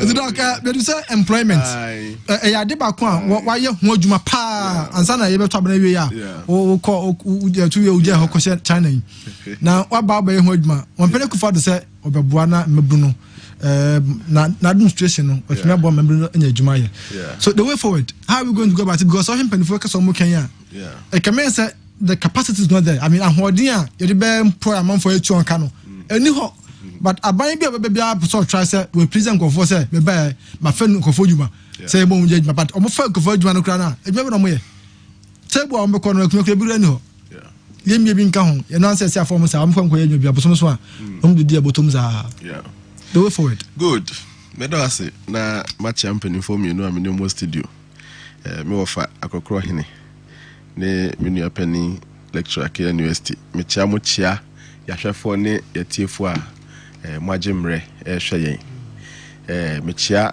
ahemfo akese mienu na edi kan wasa memfi nyina ma hene tetrete yo mo sechim me chia wenumre ene wasa memfi fo nyina na machia mi anso so me papa sabere ma be fi sapon kuma achimi so tam hene ono so anumre papa me chia is ya ofene papa cry enye you sabere ma me chia anumre yeah echia achimi so tam fo nyina na fanti akwa south fo nyina anti mebusu akru mienu me chia mo me Piesie doc Piesie ne dikan ye measurement of the issue you want to manage so o pese o manage ade bia so hu ni suni ne ban ne kase te sen e kase ne tenten te sen o hu te setele ni be pama de osusu wi no betimi apama show o hu o tibie o baby te sen o hat te sen ni ade a ne so kase okopon atade be show asebe ankoa ebe huru as I say me you tino me you me you ka dem na say me you seche you na so be ka dem na so we seche na say ni me no so you know the first issue message say nyina yen fa ya dwemra so the measure the size of the problem now me no penny refer to World Bank report I'm check Accra 2020 recent one You see, yeah, challenge and they say I had the piano. I am not outsiders provide us our information inside are a big problem. A big problem. Yet you say housing deficit. If I say 1.5 million housing deficit, then you can say, be say where is the record? The person cannot give you. This will be from one thing by your mind. The challenge what they estimate a housing deficit. Nim cry and say, it's say ye nim say kiosk nipa demuntino. Ye kona nipa dem kwa de kind as housing uncompleted housing. Shosuma me then nyina ya kind nyina ka ho say baby nipa da. Enumpo ne still yenya you know me wa international standard yen kind structures nka ho as habitable structures. And so I find say ya sitting in media sa na tie bi mu da eda yen sinwe mu ebi mu da kiosk so say senti ya kan ka ho say nti ama ye dan dodo a ye hia ye 1.5 say ke te sa fo ni nyina afrim because enye habitable structure by international standard that you tell me every I hold you be your deficit nanka sanka we be so great for our dan association say our housing deficit is in excess of 2.5 million and they be adding number 1.5 and we don't even know the size of our problem.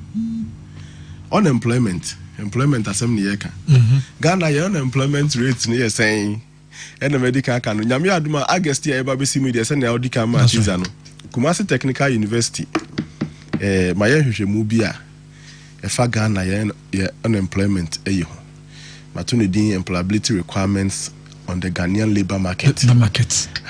My source of data ni adi nyina ye beto ebu ase apepe mu August ya eba be in fact date na ye be hye no no date no I na say ni afem penimfo abeta ye chi me of akrokro hene nom me nua senior lecturer nom me regional minister ye nyina ye wofa Simon Semensa eguso bonkomo me nua nom me no won kran so ebeji mra be ka ye ho kuma ejuso lawyer MP ene ne nua Justin Kodua mo ne ade ye eguso ne penimfo kasa omunyina abegyina abenyina abeka ye ho adwuma asem de obi asem. That's right. Adwuma asem de obi asem. To my first point me de betu dwane say the size of the problem we should all be interested. Unemployment ye omu for. In fact unemployment you can be unemployed ankasa in fact proper definition ankasa de you obi a oni adwuma ye. Waso adwuma ye. Na o pebi. Na o pebi. Na wonya bi. Na wa pebia for about 14 days. Na wonya bi. So hu. Enti waso adwuma ai. O pebi. Wape for continuously how many days? Enti nyama ko ba ko aba betena fi. Dabi. Ena mako ha aba betena fi. Dabi. Wako atu aso apa adwuma no pebia sori ko chin pe. Atu aso 14 days a wanya bi. Then we say you are unemployed. But academically, and I say, oh yeah, you have to be able to look at unemployed. Nankasa no cancer on yedwa nankasa no category ben or falling. You nipa 4. You will be on my from seasonally unemployed. The Juma article until for some time. Oni Juma. You have to be careful the way you describe it. You're just unemployed. The Juma no ye article. Ebi o ye ebro. Kuyeni odua ebro mrechem. Until onkwe fum. Ohwe ye nuan mo simfo na to da bia mu wiemu kua no sa no a no ma ba ha be ye ejuma kra sa mo ejuma kasa mu ye na kasa so a no muko enti at that point in time I didn't ne emfre me nuan no wo srim na wa ba ha be ye ejuma I didn't emfre unemployed because even though or ye seasonal worker wan tena fie or tena fie a anke be classify as seasonally unemployed or ye bibi maybe not his mother job ejuma kasa or ye no. So tena for 14 days maybe a wenchi ankopa adwuma ontimi mfre ne ho unemployed enti yenhwe sa yin ye wo ba ko so efre no frictional unemployment eno ne ye ofri adwuma ba ko ena abeso ko ye adwuma ba ko enti the time between changing from one job to the other no you may be at home. Be careful, don't call yourself unemployed and then you know see you can say proper measurement of employment and unemployment yeah this are indicators in toto near Ghana a high empire type of unemployment senki ya ready say be measure unemployment you mu bi ya can say give us the opportunity. Sabi Kumasi Technical University ya buying school. Akwesi apameti ya sabi addition is here near the what is the use of the addition if it is not to benefit society? Unkwana anima de show teams are Ghana na de ko na sa can you imagine? Let's sit together. In this August, let's discuss job. Mienu pa a high power Ghana ha a structural unemployment and a voluntary unemployment. Voluntary unemployment no me pese adwuma we. Into onya ene de. It's 1,000 years and one and go so so ye. Mini adwuma because prosi no an so ye. Eni eti ho. Eni nyina yeti ho sa. The other one na aka no structural unemployment. Mismatch between nia betimi aye ene nia so pese oye no. Madam for police ni bi na ka say in the 80s. Omu ve share ne background nkwa for 2 years. Police keke no pese okono. Ni nua ba ko kan ho mu nyina ye pe police no. Ye ko hwe mu na oko school UCC. Na the submission near my so return my school now and we school no one returning a library book back or library okoji book bi or library one fanko enunti ya mfa no police adwuma chese zaketo anu antimi ani hu no kura we don't even have the attitude for the job. We are mismatched. I just say kind of correct ye ho yemu bebiri opa adwuma no onya adwuma no wi nurse mu a ho no ko fa ne phone akoye YouTube akoye. Are you serious? Enti no they will come home man private sector bi no obeso so ansem no so you be you ready not because you are not fit you don't have a job but you were simply mismatched.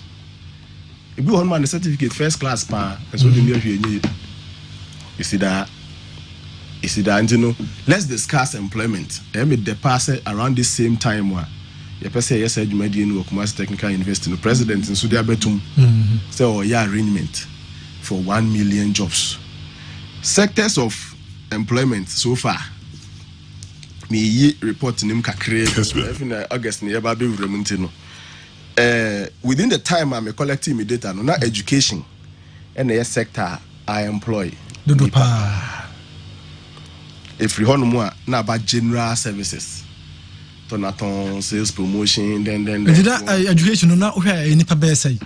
Me need to do one, but me what percentages no. Okay. When I have the book, I can give you the exact. But out of the total percentage, not 26.3%, in education sector employer. Okay. General education sector, including principals, lecturers, teachers. Ubi a general. And maka number 2, general services. And number 3, trade and industry. And number 4, tourism and food sector. Into which baby ana minu bob so de banwa. If these are sectors that are employing, number 5, health sector. And number 6, my select mudoso construction ne safo ni nyina wo honom kakra bi na mayi entino agrek eda ase baby kwa 2.4 ni ade entino what we are saying is that these are sectors that employs job. Now for you to create vacancy so person e kwa beda baby na ofa nipa indicators na be mienu miensa bi. First one is say are you creating a new avenue in that sector? Tina me wa fa akoko hini bisa say hospitals na heni yesi. Inti newly creation and bring about vacancy. Okay. Oh, so Kessben I am a vacancy baby. You be a TV station for flow Accra there. Then there is a creation. To say Kessben could be Accra there. Then there is a new creation. Everybody you say new name said you are near being crowded and then you're doctor network. Be able to say yes if you free there is vacancy for job. In Ghana, if we are going to create 1 million jobs, the first ISFB team said new creation. ye bibi fufuro bi a obi abo so bibi fufuro ya ye die ye be hia nipa amomako ye mo adwuma. Number 1. Number 2, for the places that are existing, are there are there expansions going on in the new creation, in the old one, the existence? Has there been an expansion so that there would now be a seat unoccupied? In fact, my research in my friend an unoccupied seat due to expansion. Okay. Is there any such unoccupied seat? Then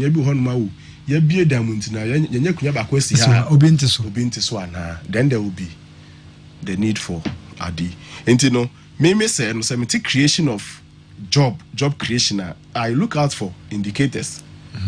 Creating a new structure that will need, or expanding the existing system so that there will be a seat unoccupied. Program so as for Minia Asafueje largely because President Nana was given a second term. Chese or passe in the first term. Okay. Mewa. Ofeli asenka ya anto abanama. Or passe. And some of the things he's talking about are indications of the success of his first term. Sisi no, if you will be nibeji new ya okay hua. Message say it should be reflective. It should be reflective. I say you expansion of, and I say the establishment of new ones. And yes, I say near my job evaluation research that I'm the Republic of Ghana. From say PS public sector PS then the public service commission. PS for public service commission. Now share tanyana me of akano a small place we show move list of ade. You tell them why nipa bebre say until you should not and you see energy say NAPCO for say you have thrown a challenge last year. Most star station back so one crime join news say say a impact analysis of impending for na form so munko NAPCO no media me 100% supporter of NAPCO say be faith na ya but say omubeko na yentimi as at now some 3 years down the line yenye impact assessment of the adjoining that the your revenue that so as of even though you were full revenue staff ya sanso amomo revenue Ghana then now o Ghana like is that what you would have done? You would keep adding and you don't see results. So and you know, and I don't blame the government too. Me you be as me half chance. Ubenu so ma me sa chance no. Me for 1.5. Ejuma me koye ejuma bi ma me pese me body I mean. But the very first time wa me nya akonya ko hokoye sa ejuma no. Na nka me nka ho. Madam fu bi no ka ho no friend oh then am so sa me dem ntie no so sa ne sorry na bia this time nka ho. Me tie sa de na me di kan okofodua ho no mu koye training okofodua. Na mo tema me tie ya na me di kan fa aka okofodua ho. Bi mu ka koye training no. Me call na mbo hotel na man so you say e ba be workshop bi wa na me di kan. Oh okay then net na ha.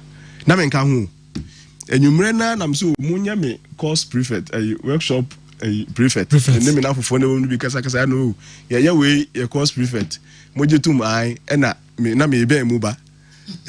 Me now o mapon na me nimpanifo no doctors me bobo mu din bia you know them me no matena say oh as a course prefect then na me come home then I see and anopa bomo dey anya ne omuntemo me see o mate then me say me dim hu rewre mu a ma fe ye do say ye ba be charge man ankasa no master list no different kan ba no na me din nim but mo hwe senia ma survey workshop na ye and say okay smart ye do ko ha me so muntu da muncha ase kra bi ha me dey me pe na me fa na me oh me jo mu che the next time I acquire sa project ne ba ye no na the next project ani ekwakoye no na me nam te computer chi say hwe na hwe wo mu qualify na frɛ from na then just say the way I me here adwuma no don't give me a half chance. How many Ghanaian youth and I ready say ombebua president has called for creation of job papa no obetimi aya no so be creating NAPCO no aba. How many of our NAPCO if our mutie and numre and almost share numre and the betting didn't say Wabua president na opportunity no demand wa magana nyane so mfa so. And now you just went there to go and warm the seats. Mo ye den aso ene ebetimi aka bia mamo na revenue Ghana for menin samo teach Ghana civic Ghana for then mo ye civic Ghana for me don't me come once over ma omo penny ba ko free into the program say I'm being too hard on them, but sincerely speaking sir for no civic then the NCC for no I mean the woman take advantage of the opportunities that came their way. NCC sir omo penny no crowd also akan for no be at the 71 for no. Oh yes. Can you come and that opportunity be no mu take it. Ghana yeah how be brain discipline and so then the civic ayira. Now the Ghanaian doesn't even know he is a Ghanaian. From top to down when you men can't say half one in didn't you know this is maybe a do opening call it for the creation of such jobs are first of all on said you were newly built establishment to take those people. Na sempo no senye newly crown ye wo sisi no let's see a significant expansion abema city be unoccupied for somebody. And you say yes gumusa na afi we are only building up a wage bill without the corresponding adi. Me jinaswa call on the government. Say NAPCO is 3 years. Ye nyina ye fo no so say ompe baby fa ye nuanom ne nhye as permanent workers. But the first thing I hear say onye ne say omiyehu impact assessment report of first 100,000 and 90 something thousand for now omo engage omo in this NAPCO no. We are available. We can help them in doing impact analysis no. Na employment, vacancy, unemployment we need there. All roads leads to Kumasi Technical University.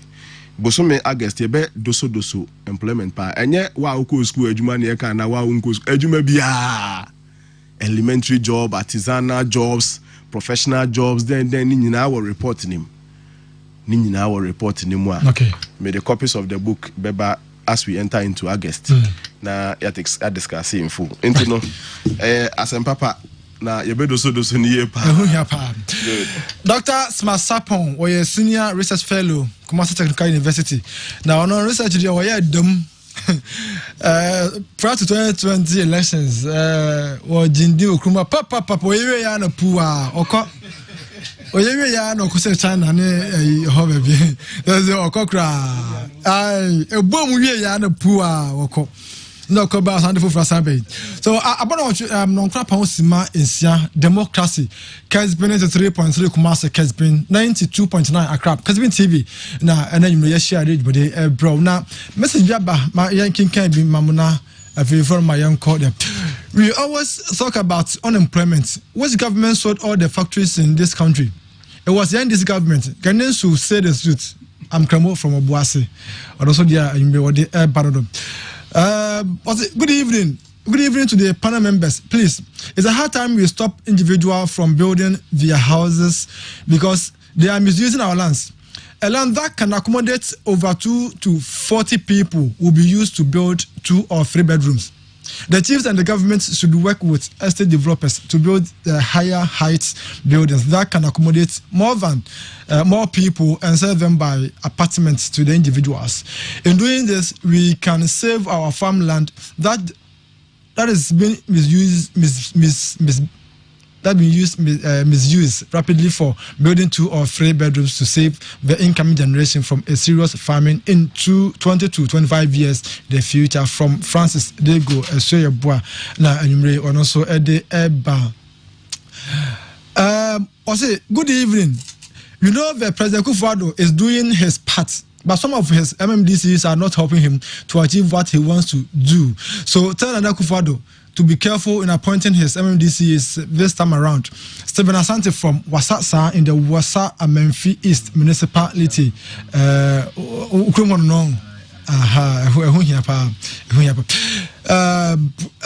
Daniel Defrimanso Kwabenaso. In fact, we have disappointed in we are disappointed in this government. He promised to pay teacher training allowance, but now he has stopped. Please, we want to know the reason why he has stopped. Please ask him for us. Daniel Manson Kwabenaso. I am passing allowance winter. Okay, your baby sir, amount near the entire Okasa Vacho Mamma Frewa, Lawyer Piesie, thank you for your fantastic journalism, but we want to ask our Asante Achimhidie Magogo MP and DC, what is our one district, one factory, so that we can go and find work there. Beautiful Saturday evening to lovely and wonderful Asante Achimhidie citizens. Nana Abuaji the free tema. Nana Ufi Hamburg Abrochimema Bedu Tama. Ena Oma Masunti ye. In fact, Nana can't fix the economy. How can Mahama be an option? Because I was a victim of the teachers. Mahama paid us 3 months when I worked for 1 year. Sir Maxi Asamai and also Edeba. This man is making sense, but I have problems with the MPs. They should also stop the incremental and payments of okay, and also there no. Good evening, Akua Piesie. This is your Honorable Eric Jibril, also Odiaba. Good evening, Mr. Host. Good evening, Mr. Host. The man in your studio is really speaking the truth, the very truth, and may God richly bless him for his fruitfulness. Please tell him I need his contacts from Omega Ato Linton inside Asin Fosu Jam School, and also Tescon organizer of Methodist College of Education. Oko. Why na nyamipa? Sakasa mfamo na diamona fe hundi bisi why? That's comfortable. Lawyer, good evening. I'm Kessben from Ahafo, Dadia Swaba. It is known to every Ghanaian that our first and second ladies have returned their allowances. But now, our former first lady, that's Lord Mahama, must also return her allowance because in the era of NDC administration, Ghanaians didn't employ Ma Lordina, and she did nothing to Ghanaians, but she received allowances. We need our money now. Oh, goodness already. So Ruben from Asante Achim South Municipal of Mase.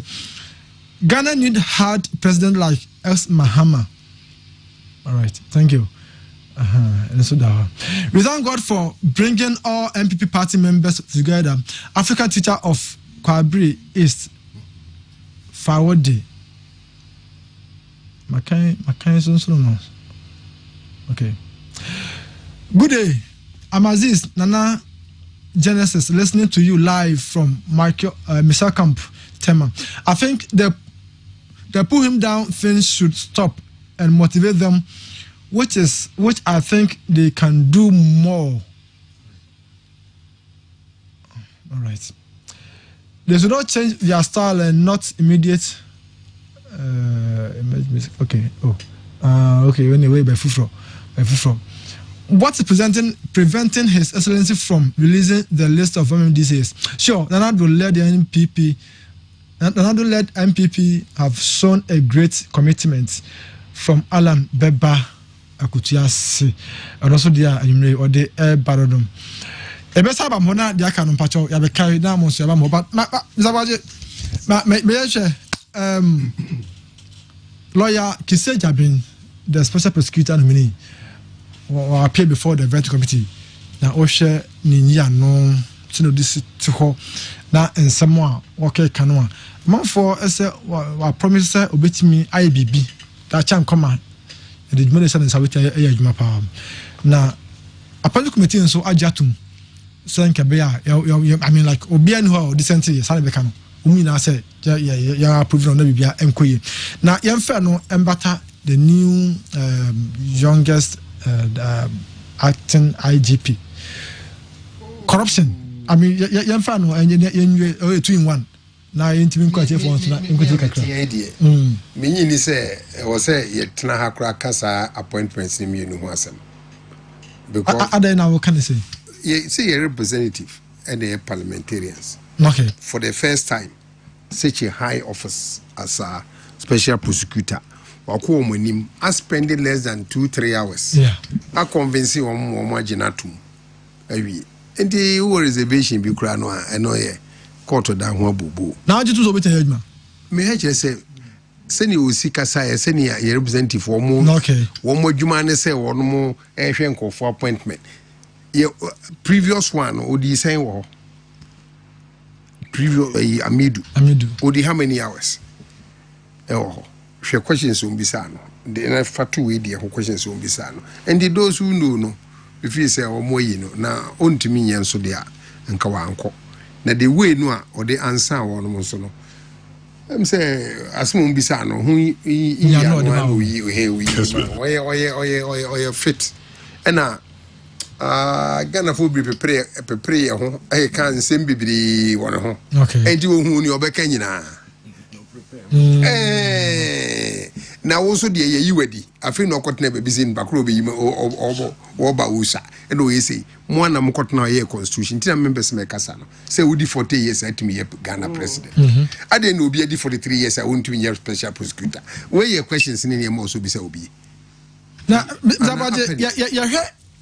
in fear, now in fear no, let no go to be any in fear while Jimu. And I say, just a number fear no work constitution no. And the Yamamiti are seeing the Dama may war, and this are done our cotton.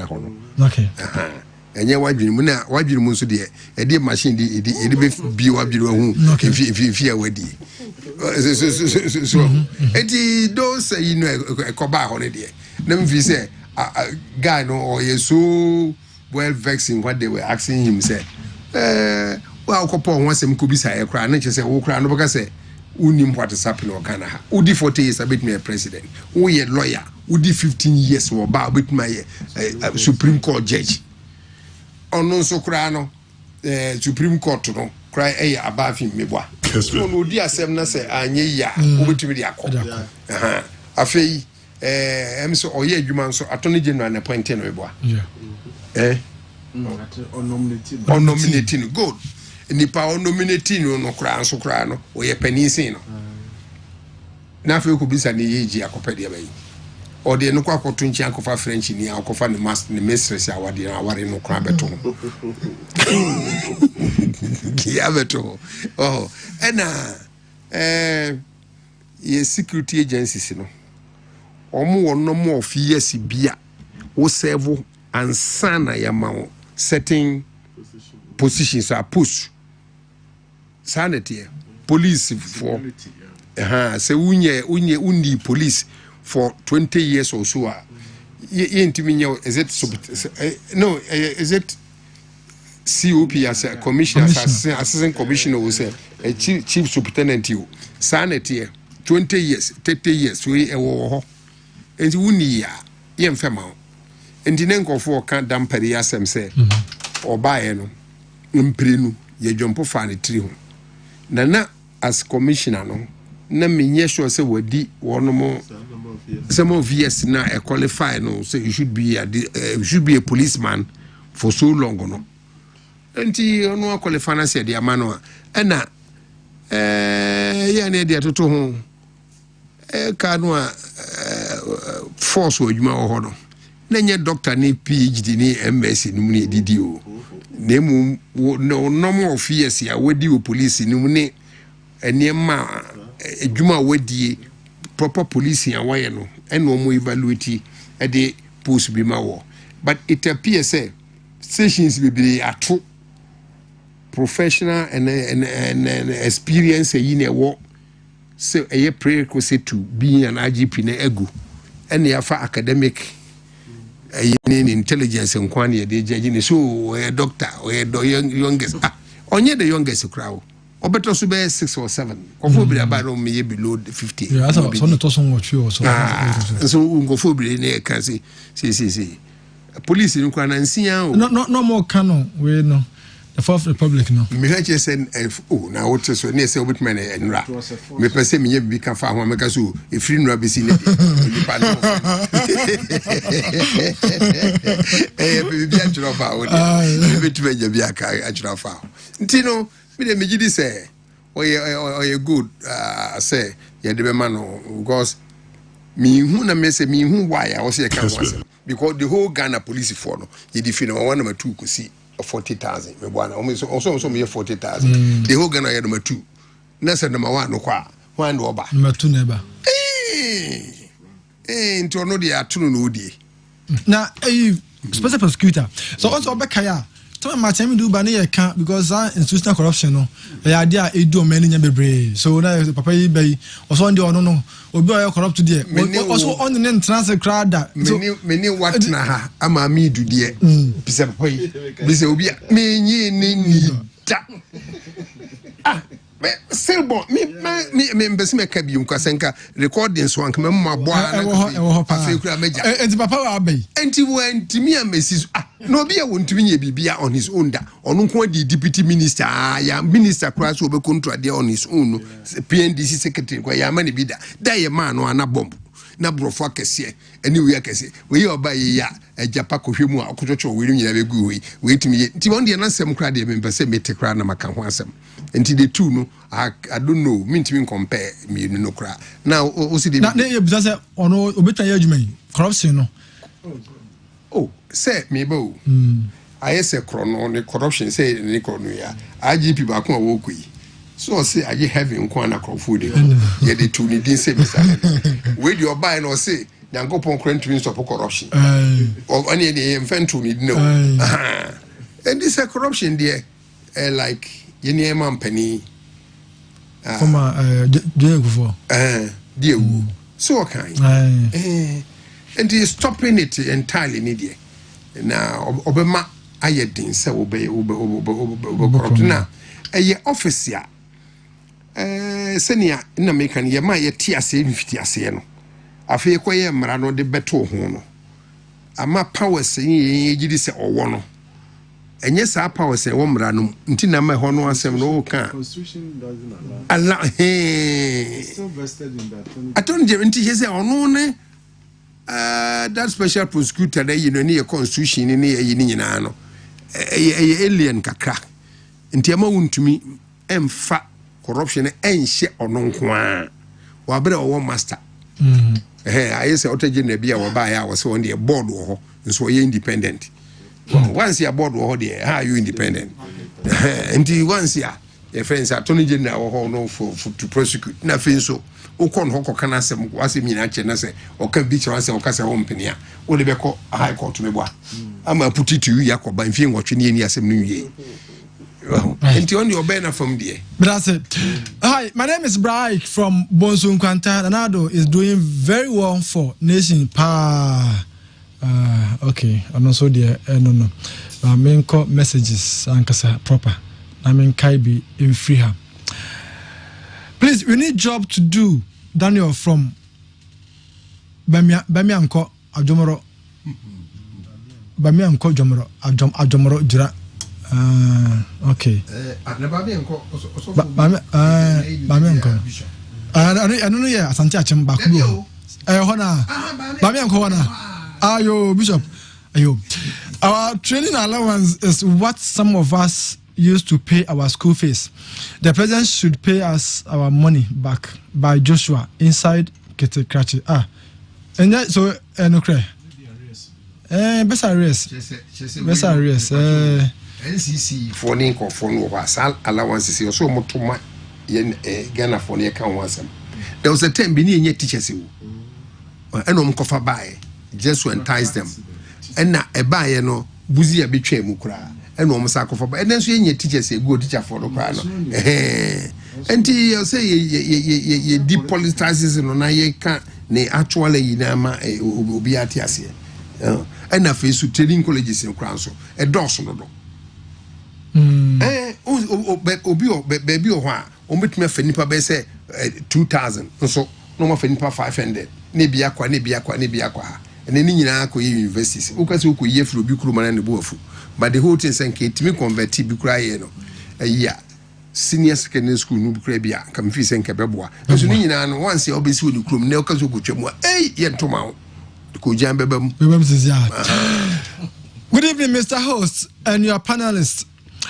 A very big bravo to the newly vetted OSP, Office of the Special Prosecutor, nominee Piesie Asare. Again, tell the MPP man in your studio, that we, the Ashanti region, are massing up to vote against them in 2024 because they have failed us big time. Railway line, no show. Bankra Port, no show. Our interchanges, no show. Time will tell. It's like they want to repeat the mistake they made in 2008, and we will help them to do exactly that. Okay, marvelous, the free edge, and now what the buy. Is free education still ongoing from Gabriel in Bupe? Yes, free education as well, Gabriel. A Bojuma. Okay. Good evening. We thank Nanado for job creation somewhere. Akologo, Borga, no, the free, by and Good evening, Piesie. I agree with Dr. Smith because presidents should employ the NAPCO trainees as permanent workers from FairBet, Enche, and no, also a day by for the same Ejepa. I mean, Shamu said, Mutie. President should change Memphis MMCC because she didn't. Case now. Please, sir, I want to ask, when is the police recruitment starting? I'm Emmanuel from Kranza Bono East region. Bra minimo almost omunya enye inti minim da eba. Please, can you inform your programs manager to do well to increase the slot of the research fellow Dr. Smart on your programs? We really love his facts findings from Kechri Seri. We also thank you. Penifati. I'm Lawrence doing the listening inside Kromwase. Thank you for listening to us. The government must come again with 4% salary increments. It's not fair. From Ura Banco. What's this a man? Yeah. Retrenchment. Nimako Dixon, Asante Aguna. The age of Mr. Kessben Jabin shouldn't be a major priority. We rather need to focus on his capabilities. I believe strongly that he will not disappoint Ghanaians like his predecessor. Let's say, and also the other one. Okay.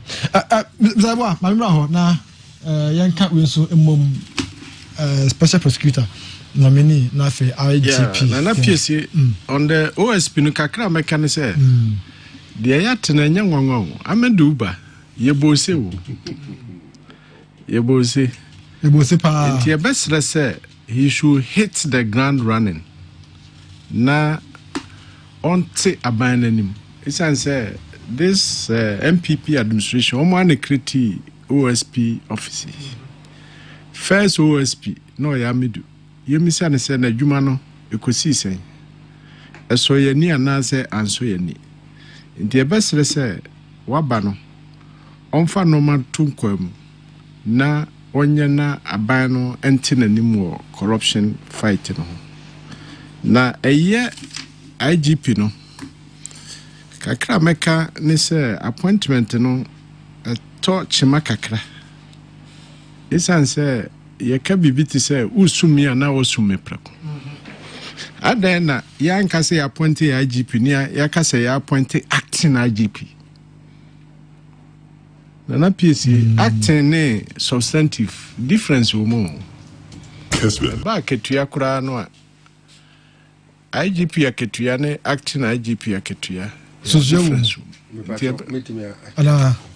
And say the current IGP no, the terms of reference no, is 1st October, and this year no will leave, and in the leave no, any we are be acting, copy say obeko leave no, and so or be free service no, the terminal a the best on 1st October, and the only one, any we are acting, and you know. ono kra no onye COP no ode Benin atade na be hye no from 1st August good papa no ko dia no ko hye IGP ata na se confirm no wa hye IGP ata te ka say yan confirm no so o hye obi ya ka say mu no ya say position no ano apa no ho bempre no enti na wo so kura na obom paya the obaka ne say oh nyame boa me na ya nyame substantive because ade be chena ban no abetimi asesa na dwene ena ye IGP ho yi he's on contract so contract to betime twem at any time nothing prevents the government from just saying that he should go Kessben.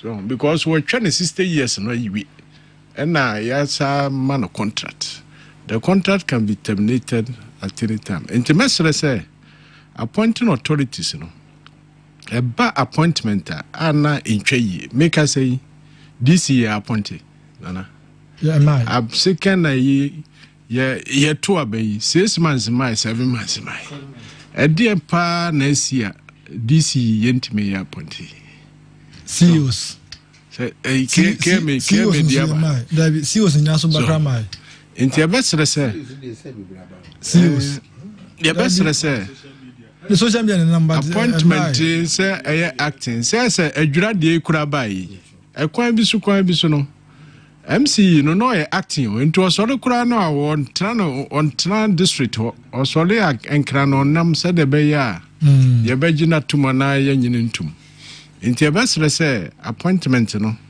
ana aban hwe no niye kakra ana ye besre say IGP awaba no omati police anim kakra isan say police ho nsem no edoso bebre na eye security nsem no ye betena afidie so ana ye mu bi no eye den pa say ye beka security matters because wo kakura no na sabi akromfo no so wo mutie o so inti e besere na kakra ba ko ameti ho ne say ye sole a ye so obi timoto so wabokro no inti no question is police for Ghana won't mean special exercise just 1 month on registered motorbike muntimenye omo moto for kura dodo no kura nim say ye license kura na yakamoto inti say omutimi crack it down on this motorbikes foi omo deni na mo bokro no ya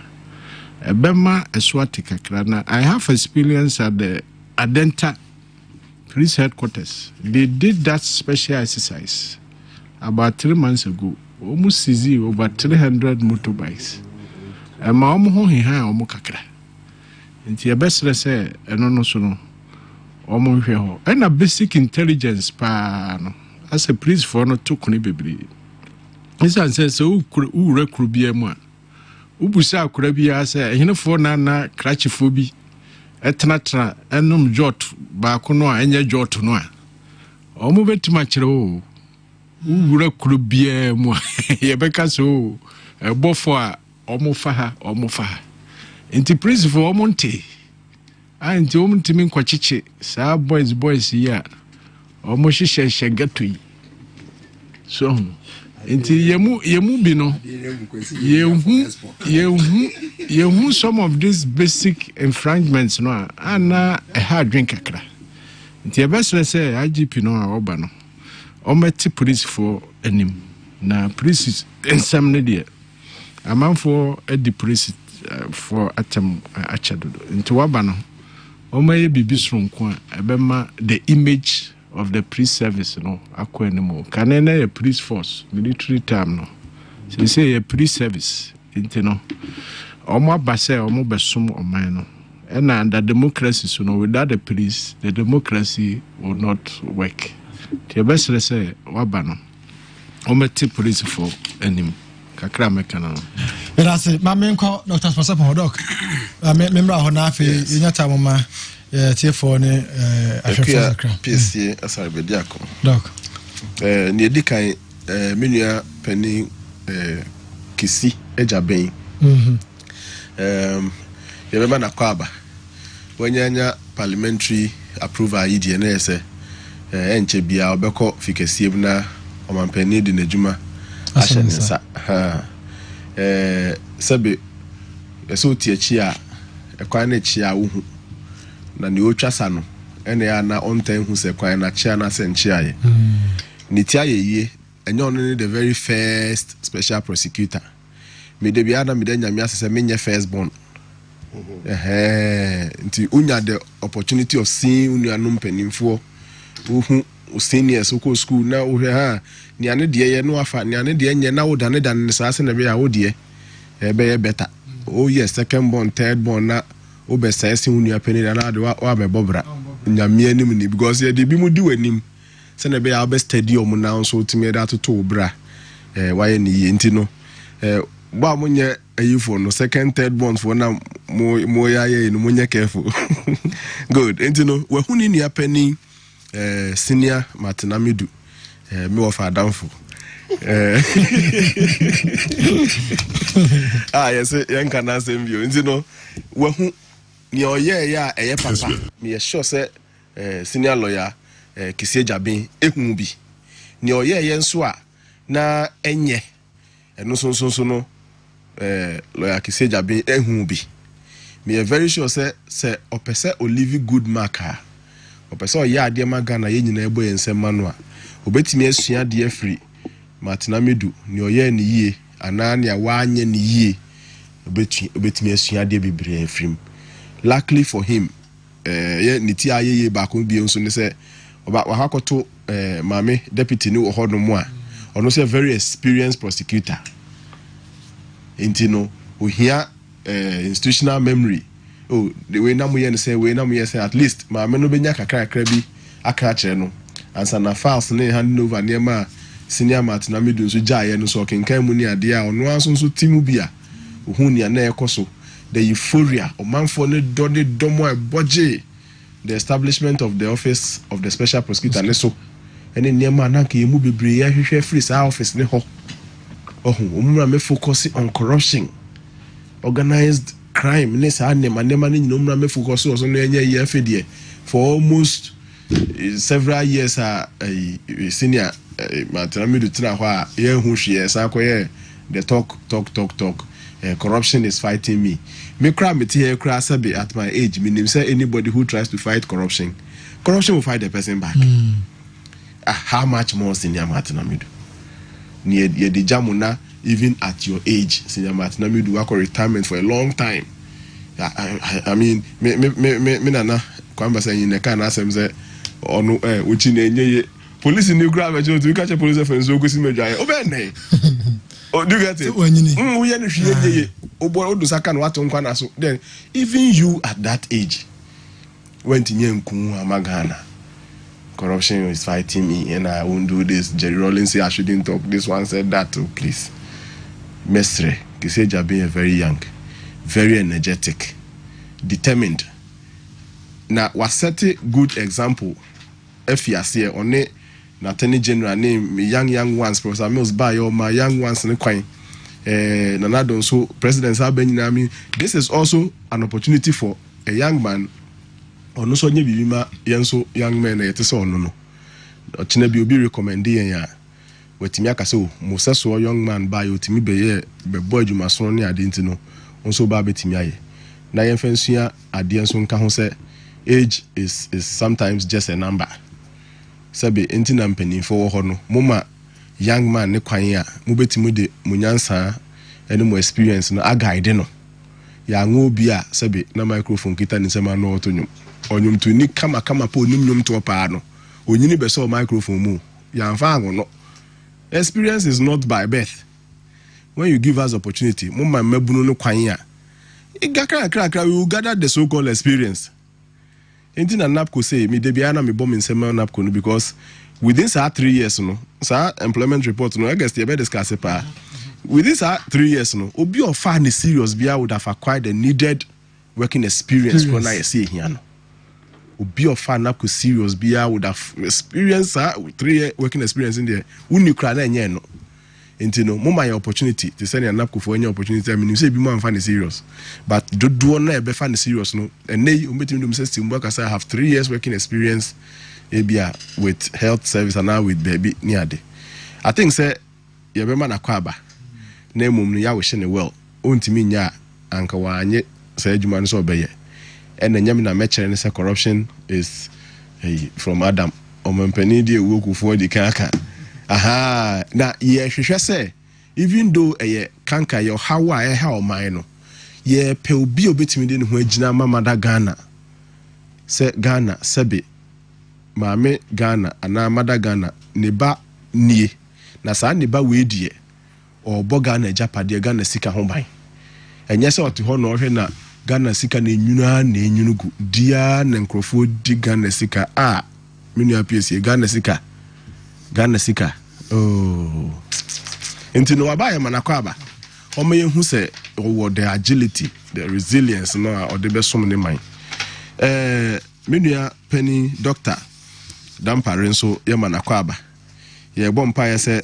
ɔsom ne acting position where we briefly a obenya the confirmation as a full IGP no abɛhyɛ akotade kɛseɛ no ɛde adi Ghana Police Service for nso anim kakra menim ne deɛ dampare betimi ayɛ adwuma no especially sɛ Ghana government aban ne otiso ni ne obɛba bia ne yɛ ntimamufo nyina yɛ adwun sɛ yɛbɛbɔ ne chidom na yɛaboa no a dampare betimi ayɛ adwuma no ɔyɛ very fair minded man as far as I know kakra me de kai ne pa personally ɛyɛ online unse ya na siren fo bi so mu ye himfo so mu ye wo je say obi a mfiri kwan ni mom na tamamoto we we here papa yes ye firi ni ka mu na ono ankasa wo na V8 fo na ifo nyina wo na ye hwan o la sa mu nyina line won chen ho so mu nyina mu sansa mo chin konkofa you see enti no ha say me ye sure say nke lower rank police officer bi anko ntimi nya sa de no and even a senior rank officer like ono no kra no anka onye fair minded a ko say sa ayi wa fo de say nkrofo yo ma menyo mo no ma anka ko dimotimi ana ma anka ko punish me afama anko share kra bi ase transfer and so jira na so ye ne police ni ya tete ne se omra meye e ma discipline ba motorway ni so ni ade sa single act no e ma me arehye mu se ye gya no ne ma ne free hands ne mom no ye support no a obetimi aye adwuma no time or day ba ne de na menua pani ye bo aka se a very bad time a very very bad time me sure so ye sitting police officer or serving to nim ne ye ka nyina security situation in Ghana menua piesie a bad see the crop of akronfo a yenya ne kra no and this is the time akronfo no piesie we dey match that sense yeah and the use of gun kra is necessary.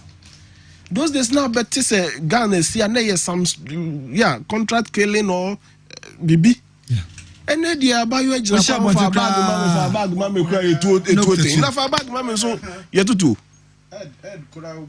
It Jenny keke. Ye shefa sacrifice keke. Scriptural celebration crowd need to appear. Report just say over 2 to 3 million guns and a share a 1.10. Timemu fonsem obi aye nteti no so nkukuretu ekitetu fire kronfo then 2 to 3 million guns sabre mu na opani dampare waba kamya ye se na menua pani ye bo ayeka sisi no wi no enye ayo particular ghetto a amanfo ko hokono akwese kama be ka se bi na ha na nye as obi asibi oni fie like now they come in announce and so a serious problem pa be say wa bay ye na kwa ba road safety ni MTTD ni nyina hye na se around this time ye hu say road accidents and so doso eno nso no aba ni nyina ba be hye ne nsa ye manakwa aba ebe sese aban ne muano road accidents ya toto towing cars bi se ne ye to private car ma police fu en nke ya to divisional yi ana se eyi bia ba akubia anka within that division ko for petrol shi ase car bia se si bia they will call the division yi ebe to ko kakra benya de akwa yi car na ufa ko yi car ni ade na ya yi falling standards of policing menu appear police standards are falling so mo am be ka no kra Kessben. Mo am be ka no kra ya ni yenu anu ni omo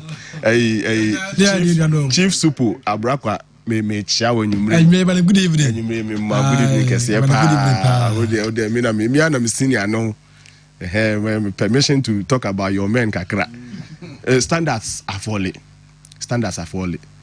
and they enyenwanwa na enyenwanwa nso say even protectors of omo member ye ho ban no sometimes they themselves are even involved in the crime bebre ni ade and na external influence or hini bi say power from above then the best remo mpanimfo amoga na yes remo munya police no munya madwuma ye no kwa no me last request I mean sure say yetimi eyi ni free opani dampare enchen na enkoye pani bi afre no why ni ache no makora anu no den say wow oh nti yema na kwaba Dr. Smart Sapon or a senior research fellow Kumasi Technical University na Yumre Mote Nenkanum.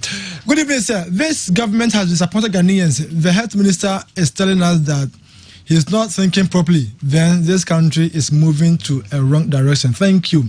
Abdu from Cape Coast. Now, Good evening. Akua Piesie. The government is assisting only those close to him and not every entrepreneur.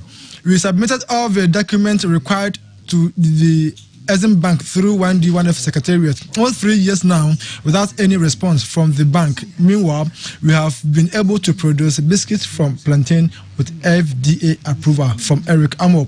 Konongo Eda also Eddie Freeba.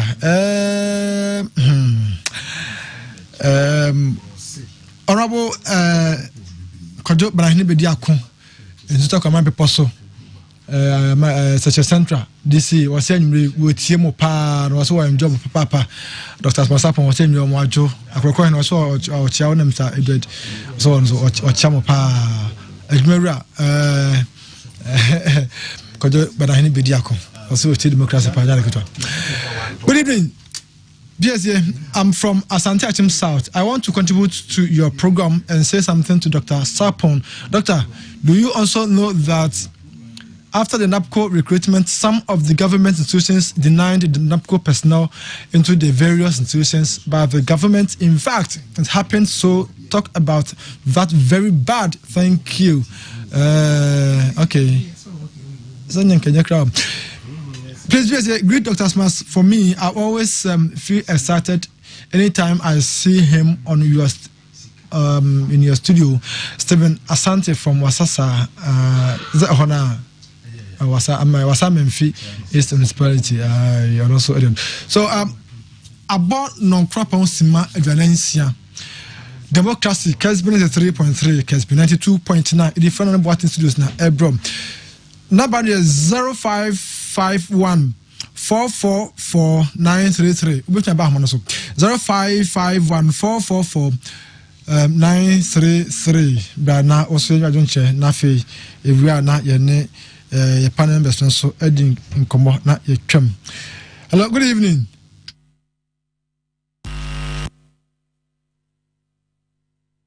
Hello. Good evening.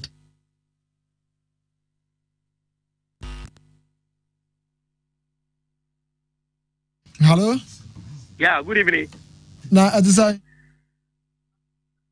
Ne ho na muso e. Na me adum sia huya. O kasa frɛ he. Hello. Me kasa free Odoko official town. Odoko da bia bako de anwa bi ntie we. Pacho be bia bako. Me ntie me. Mame ma Ghana for history kaka. The only say NDC a party a entimi mo Ghana mine. Fi so ha ba ko say mo 6th Republic. Up to now, there's no government within 4 years. What we are creating the road infrastructure 17,334. A big cigar because of that. Hey, hey, I'm telling you the fact, since 4th Republic, there's no government. Our Ghana because first 4 years, infrastructure. So we see a dying, we see hospitals, we apply roads everywhere. 17,334. A big cigar about. Yeah, we send this if one number radio so many they say, 8 years now, how many factories? I know what you do here. Kwame Nkrumah, 9 years. 32 factory penalty here. Akufuado, under Akufuado. I can tell you the fact that 94 factories are complete like plate. What you say? Estimating 150,000. So now and this is one but I am central for more Ghana no crow money say and yes central for now. But about 87% of our journalists are Krumano, almost politicians at home. Medas, which are best now. So, good evening, Akua Piesie. I'm enjoying the program. Keep it up. Greetings to Honorable Ade Ajokum, stay maintain, and Honorable Catherine Recklin, stay maintain. We edify Honorable George, or say, assuming Konya Brahoma Asamai, and they are also added by and Edumero. Hello, good evening.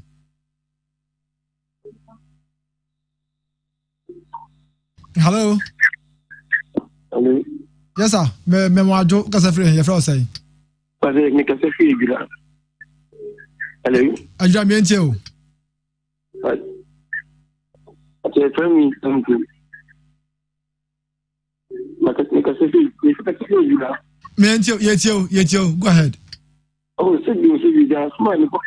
Dani kaino. Me paso a work say that you. Say you. Nipa ya di o say one way I went to me. Tell you, Jomo the way the workers of the mama you be on Bakobwa. Jomama, the president, come consumer, you the mom they cost. Medas, hello, good evening. Yes, sir. It was quite good now. Former Lord Minister Dr. Richard and the conscience one of the Jeffrey. Back me, more about Semenka Yakubansa, Wabodmapa. Lord Yamford Galakojet, my trade minister. One and I'm in South Africa, and Ghana. Among the one is 150 because you were bringing to Ghana. Mammy Chan, you very welcome to do. She a chamber in my country, Mammy Chan. Police IGPR or Nam Council Oba. And only a failure bomb by the time that he said. Na kupo man nyanse nja kuduro no fama ye duma den fanso Ghana na hawo na begu kure no mudi o man na wonu ye hu kwa be faso be tu o mase na se wudi le tinye fro na pese mesra ni say o kwa central edan na sisi wono police from be o muda na nye asase ne so edan wo nye be tuma esi no fat ya police from de nya be bia da mo maso ma do mo matima bo ya ho ban e di sade na so o mu ye na be bi o mutete no ye sisa na ye kama na de to so be pese no we about we better than me and can and one is one factor no nyam for jara ko yete na ko brada ko fa nani na gu and ya pega na nani na ye aduma ko e ka sapreko na aduma mo ye no ho and si we ga yin mun na instrument to Ghana na chesa bana bonu madia e je bo abana ba so aduma fa that's hello good evening. Hi evening. Apani ya France era ka free here. Ba cha so ya bo atim ka ta free break ku me enjoy ya bo atim 5 minutes. But I feel you bought it as a free but as a man who said, as someone on the country said, NDC and Yashina. Now, Uba, I know, and your politics in the year. Your car, some are by any, and I walk. I used to know the truth in your politics, and I can't say, oh, NDC for Nadia. Well, because I and your politics in the year will give you this. Oh yeah, atama uka kila wajine anonya tell obabe obeke kresaso bizo binyande manika sasa omuka asma umage watama omuka nso that company some that's hello good evening. Good evening Akua Piesie. Na your friend self of referring Akua Piesie unia simu Kongo ni ndo watu swami magazi Simon Biaba Cordimento. Yanko Pardon, Ona Mateo Kache, Namiteo Kai, Yanko Pardon Mohoye, Nokwako, there will be a Michiana. Namicham chairman and Akusi was so with you and the Captain Kwame joined the body. Now, Akua Piesie. Said the Mini, our Cassio to you out ceremony. My young Unigana. Now, now, Casse. Now, NDC joined the man and Mahaman NDC 4 or 1 year Magana. That's just a old Shagana for a before. My young said, there you woman, a dinner Ghana yet here. You argue, you're for. And I see in a tune for share. But there were far doing and Pabwashano on Fanny 94. Now, on in a place, do man more anymore than the Papunkum and to throw for a Sabria, come and call your crown, but you were home to me for honor. No, but me as Solagina, no such to trust a mina, you are today, may your boat to take Keno. When you not to ne ye mano yemfa asumdi entra na eduma eni hono na na kofado ne ntipufo no mu krete duma na nyese ayi fati hwan no obi da kase ayentro Simon me da sala good evening. Good evening. All right, friend. Hello. Hello. Hello, good evening. Yeah, we are Pacho.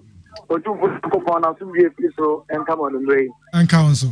But me not see. If you want to na ko and so far there. Madam my time of the one papa no. I'm in charge engineer Kwabra we so journey. In fact, the driver ka be na the company ko be papa. Ya me before ya see this you my. Ai. Champion chama ya de ba Santa Regina no. I'm tell you young for John Allen. For your chairman trade minister man. Now, and the city can come to Kenya the day. And police, Penino, Yamana Kwaba. Makuma Swadi and Peswayama say. A police for Jira, a pass with this cano. Police for a Juma Moyano, Stanley, into market the moment. And one, as I say, as soon as one was sending out your phone to come one seminal. It's a pass police for the Jirano. How many years can it be? With me, I did if you are the man at Piao. Let me be in the PSA. Best MMDC, you say. Now, how does Uncle Kufuor was said of it? Hello, good evening, and I do. Good evening, now, what to say? Yamia de Mehoye, now so Hana can say free. Say your family are not what you are doing. If you free, for that, dear Swaba. Nana, me and you. Yamamu, and yet, Yakupo in Shram. Kessben, your Queen Juana Mede, Moka, Jabia, the bitching. Nana, and Marshals. Kessben. Yama IDP, Baba, yes, Sren, Panicho, Ghana, Loma, Air Cosmo, in the Missara, another Dunko Photo, of the Sopa Panasu, Ama, and Loma, Air Cosmo, it's Mamma for her, Nanny, and you see that dear Swaba, and let you put it true, will be a black children. And so, this form actually could two, and then under dear Swaba Queen, our more to two. Me say, a push program will be at my queen, Minia, Yapon, Serum, Yes, I made us 0551 1444933 0551 1444933, which I have also actually. Hello, Majo. Good evening, Nanatano, Afukojoko. Afumo say. Oh, I don't experience every year dealing in your them pa. You are my power factor to say over Magana for whom you echo. Now, no Kragana put me another dark Robert country. Now, I'm a doctor, you don't work for economic advisor to the vice president. I don't know if this is my power not to go to them. I may I did to fulfill your and now. You know, me when more when we Tampale or the retired police commander, you are in a son. But the American say, okay, police system now, a poor operational system. Say Ghana Police Service work operation. Now, I'm of us here, our form. I see almost a low level of intelligence. The police intelligence will see no mobile modern idea. The next 5 years to come bear was transborning. Into one among the billion. Tidam Paliaba, maybe I could to give from half of 1 Ghana. After what? ama amanyofo e me hye na kiwo na dwuma on fa TV3 nya dwuma na asema Ghana fo aka ato so no enye ho na enkoye se masia mi dudu ni bia ebeye sisi no yada was hana yada afefo nyina so ebesi braso say yada democracy dwuma no eba wiye na menna pedefo yimre omobe boyen emaye din komoy as Dr. Smart Sapon senior research fellow Kumasi Technical University doc yimre yada say I mean sharp Mr. Edward Yabua also a lecturer KNUST School of Business yimre so na say also a chartered analyst I mean, shout out, Mr. Eric Abuaje, and the also never dies. Oh, so never dies. Akua Piesie Asare, friend. Bakro, come on. I be understand that's it. So also be kind of. Na yena asafo ajase LPP youth wing administrator no. Or also any no bon kombo be share senior youth no so tie. Wan pene kufado de oya de abo youth no. And also be kind of. Ma yenso so ya come pa me bia so etimi ekoje pa na any doc we dey wa unia na no foi udu wase kropon a asuna FM nyumre also otio na enjoy we show ni pa edem ko journalist a enjoy what I say why are there I thank you I thank you the chia asuna FM general CEO Nana Emuni ene asuneti efo nyina especially journalists for omo etie adwuma ho anyum mu tie nyina it has doc jamisha pa so on behalf of the production team Malabi Kutadene Seth Wilson both 1 and 2 camera